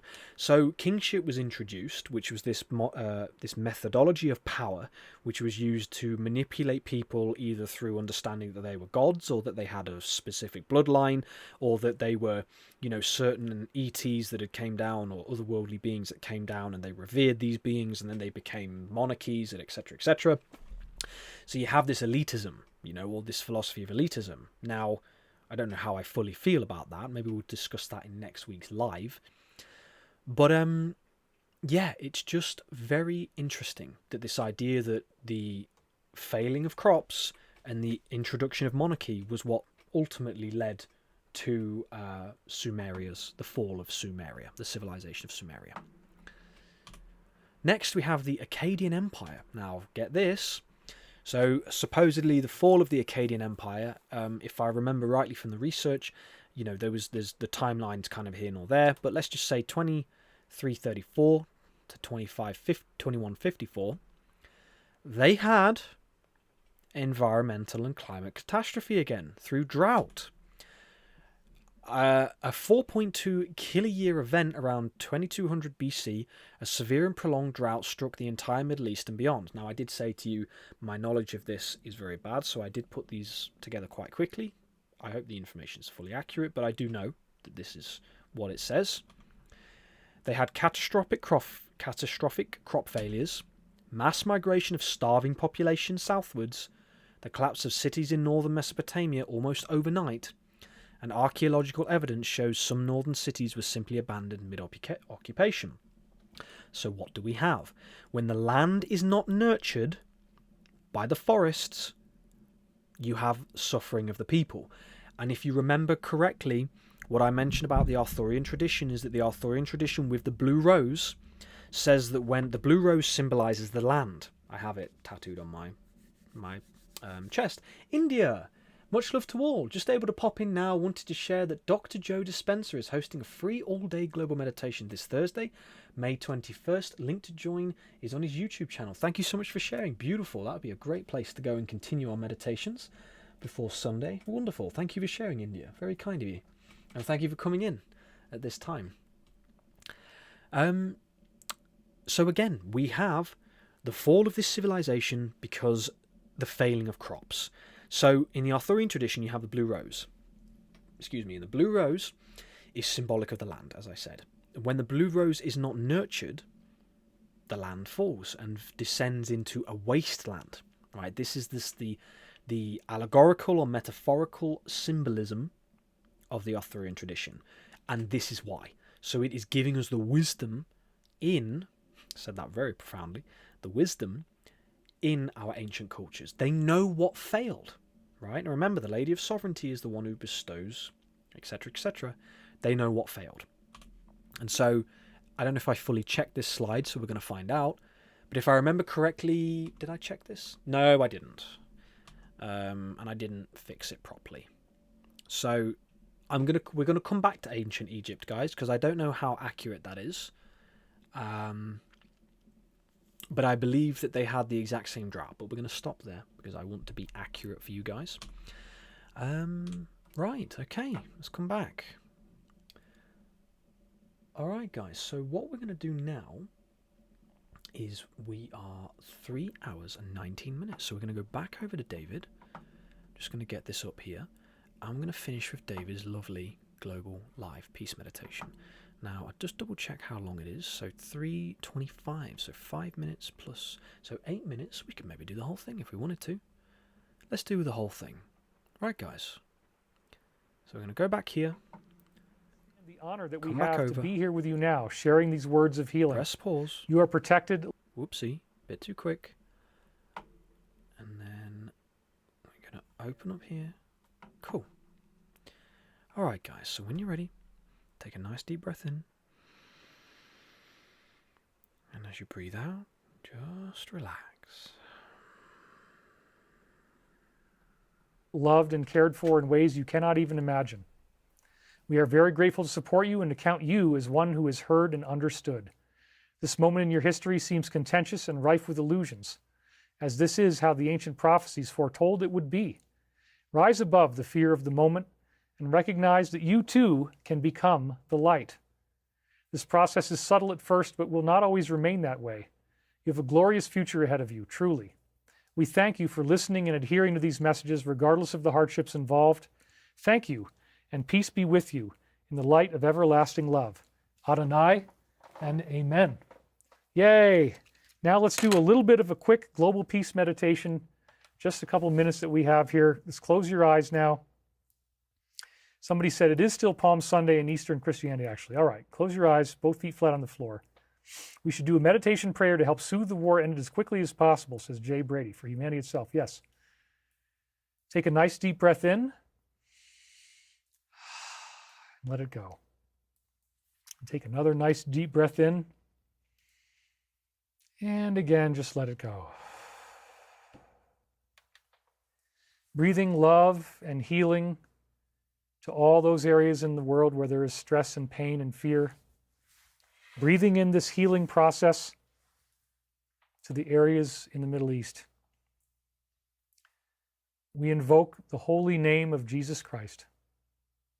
We ask that this healing Christ love surround these areas so that cooler heads will prevail, negotiations can take place, agreements can be made, understandings can be realized, and truth can surface above illusion. We ask, Father, Mother God, that you give us strength, you give us your blessing, you give us the glory of your remembrance of who and what we are at this time, that we too may live and bask and revel in your glory, that we may know your love, we may know your peace, we may know your understanding. Breathing deeply into the silence, feeling that peace flowing through our bodies now, feeling it resonating within us, flowing through our bodies. learning that we are not alone, and sending that loving, healing white light to those areas where the healing needs to happen, into the minds, hearts, and souls of those who are making these negotiations. There may be a blessing, there may be a healing, there may be a glory-induced love. That all these things may come to pass. Even if we coin new words, that's okay. The point is, let's get this done. Let's work on our healing. Let's learn how we can stretch our hands to one another, be more at peace with one another, find the love that is the great calling of the universe, find the blessings that evoke these deep memories within us of who and what we are, that we may also experience that healing of Christ, that healing of Easter, this festival of Ascension, this time of great knowingness that we are not alone, we never have been alone, that we have always been here. We send this loving energy out to the planet. We are so grateful for this healing, so grateful for this loving consciousness, so grateful for what we share today and what we will share in the coming days ahead. Grateful for who we are, grateful for how we got here, and grateful for where we are going. For in the grandest sense, we do remember that we are the light, we are the love, we are the one infinite creator. And this is as it was, as it is now, and as it always shall be. And nothing and no one can ever take that from us. And so it is. Amen. All right. Started to say glory and I got into gloriful, which is not actually a word, but I guess here it is. I coined it. We got that to happen for you guys. That was a pretty novel little thing, wasn't it?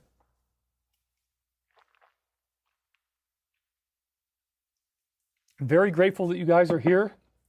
Most of you stayed in for the meditation. Thank you very much. And arigato, people are saying, amen. How do you feel about this show? Did you like the show? Did you think it was a good show? Thank you, David. It was an amazing show, says Jay Brady.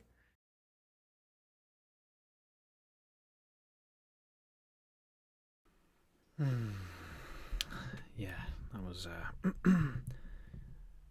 lovely words there. Celeste, I appreciate that very much. Vibe Without, would you, if you're still watching, my friend, will you, are you resonating? Or I wasn't sure what, also wasn't quite sure what the, what you mean by that, but anyway, yeah, there was another lovely way to bring ourselves back to the present moment. Like I say, guys, please feel free to share anything. Asana says, dear friend, I'm so sorry, but I need to depart early as I have another board meeting to attend. Thank you for your beautiful commitment and love. It's an amazing community. So much love and gratitude. It's my absolute pleasure. And Asana, thank you so much for being here for this amount of time. Very, very kind of you. And for spending this time with us really is deeply appreciative. I hope you have a lovely meeting that you have, and hopefully, definitely see you next Sunday. Free Queen, I also I wanted to say with what you said, I understand what you're saying, I know, but this is the beauty that I know it can be painful to continue to watch these things, but it keeps the Sundays. If we don't have it, I wonder how much more sad we'd be. A real creation, isn't that nice? So I hear you, Free Queen, and that beautiful little comment there. I just think with that meditation, I really like that little bit. Isn't that nice? I love that. So anyway, my heart goes to you, and I hope you're okay. But yeah, the way I'd like to, I know there was that, I didn't know what the intention of that person was, but I'd like to finish that meditation by going, isn't that nice? Thank you, David, brother. That was a beautiful one. So just so that you guys are fully aware, so 6 minutes left. That was from his Festival of Ascension. I'll just quickly show you here. That was from his Festival of Ascension one, so if you wanted to make a note of that, if you ever wanted to go back. Hey Pro, welcome, thank you for being here. I didn't manage to get your comment before, but thank you so much for tuning in, very kind of you. Yeah, that was the video, so that one was streamed a month ago, that one. Okay, so, alright, come back. So there is one last thing I want to do, so I'll bring my camera back up. I want to go, so next Sunday's live, because I just want to make sure what time we got to 5 minutes left. Next Sunday's live, I would like to go through. So I have a really amazing story to share with you all about something that happened to me a few years ago. A gentleman gave me something called the Apple of Life, and I had the most insane set of synchronicities and events happen after that. I think it's important, this thing called the Apple of Life. I will actually try to quickly show you. Hopefully, perhaps we'll go into the Rainbow Body Ascension, a lot of what David was talking about. Maybe we'll revisit some of his work. What sleep shows us about the rainbow connection. And now, for those of you that may or may not know, the brain naturally produces dimethyltryptamine. And I often find, I don't know if you guys get this, but when I wake up in the morning, I want to say this quickly because I've got to say goodbye, but I get rainbow swirls behind my eyes. It's really bizarre. And I don't take anything, just to be sure, so you know. But I get things behind my eyes. And so I wondered if that was a part of it. And then I think it's we'll go into things like the rainbow DNA and the principles of forest gardening, and don't forget your poems. So anyway, I want to come over to the comments. That's very important. We have 4 minutes left, guys. DMT, yes. So that is naturally produced in the body, and I just find it very odd, this idea of rainbow DNA, the dimethyltryptamine, developed by the pineal gland, and then the idea of the Dzogchen rainbow body. I just think it's very curious. So, Yakish, Kristin, Lina, thank you, James, and all in this beautiful community. You're welcome. Crystal Waters, thank you for being here. Kristin, Gail, Soul Coach Suzanne, again, thank you for being able to come in. I'll definitely try to reply to everybody, by the way. I know it's been a long way. Sands Motel, 1117, that's my sacred numbers. Thank you. Thank you, James. You're doing a great job. It's very kind of you, my friend. Susie, so beautiful. Thank you, James. It's my pleasure. Susie, thank you for being here. And again, to the moderators, very kind of you all. We've got 3 minutes left here, guys. Pro says, I started to cry. Bless everybody. I love all of you. Zoichka says, I love all of you. I hope everyone has a great week and we all remember to stay positive. I agree with you completely. Katie says, he's still here with us. I agree with you. Perry Dot says, I'm grateful to have this. Love you so much. Linda says, Sunday. Can't wait for you all next Sunday. I will schedule the live quick. Celeste sending a love. My mum's sending a love. Asana. Bless you, Raina. You have an awesome voice. Kind of you. Thank you, Perry Dot. I just want to say, as usual, from the bottom of my heart, guys, you all are making this a really wonderful community. You know, this is a testament to all of you, and again, a testament to David and all of the work that he did.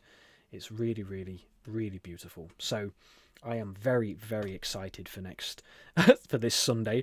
We had a whole 3,337,000 synchronicity this week. Apparently we're now seeking to help encourage the people to find peace on earth and, go up.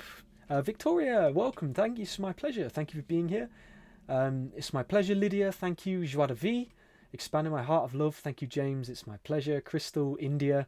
Thank you, guys. You're all so beautiful, wonderful souls. Annie, thank you to Annie, to Susie, to Celeste for helping with the comments. Very, very kind of you. I know it takes a lot of time and effort. It's certainly not, doesn't go unnoticed. And so, let's see what happens this week. I'm going to try to keep posting. I will be doing the little short 90-second meditations. I think a lot of people get stuck scrolling, and I think it stops that. So, helps with the meditation effect. So, yeah, guys, we've got 1 minute left. 1 minute 33 seconds left. Andromeda, bless you, James, and thank you from all my heart. Much love. Have a wonderful long weekend for those in Canada. Yeah, I agree with you. X-ray mind. David used to say that the DMT molecule in the brain could emit light. That was piezoelectric. Yes, he did, and there was a lot of studies on that. Let's try and go into that next week. I'll make a note of that and write that down. Thank you. So I love you all to the bottom of my heart. I hope you all have a very healing, very nurturing, very beautiful week. Don't forget, if you haven't already, click the like button, subscribe as well. Come over to our Facebook group. I'll pop that there now. The Restoring Planet Earth Facebook group, 2.5 acre edible forest gardens. We are in there. I'm hoping to post more in there, but it's been busy. The revolution's going strong, guys. So, Joie de vie says, bring on Lucas. I'd definitely try to. I'll see what he's up to. I know he's over at work down south at the minute, but right, guys, we're almost there. We're at the 333. Let's do 33333, shall we? Let's try to do it. So we got just a few seconds now. Bonnie, thank you. Peridot, Ginger, I hope you all have a gorgeous weekend. Beautiful souls. So grateful to you all. Really, really am. Lynn West, Katie, it's my pleasure, guys. Thank you so much. Right, we're getting right close. Prince Royal, it's my pleasure. Free Queen, thank you, James. Thank you, moderator team. Thank you, Mammy Teresa, for your wonderful son. And I'll take care, guys, and I'll see you in the next one. We missed the 333, but it's fine. It's all good. Love you all. See you next Sunday.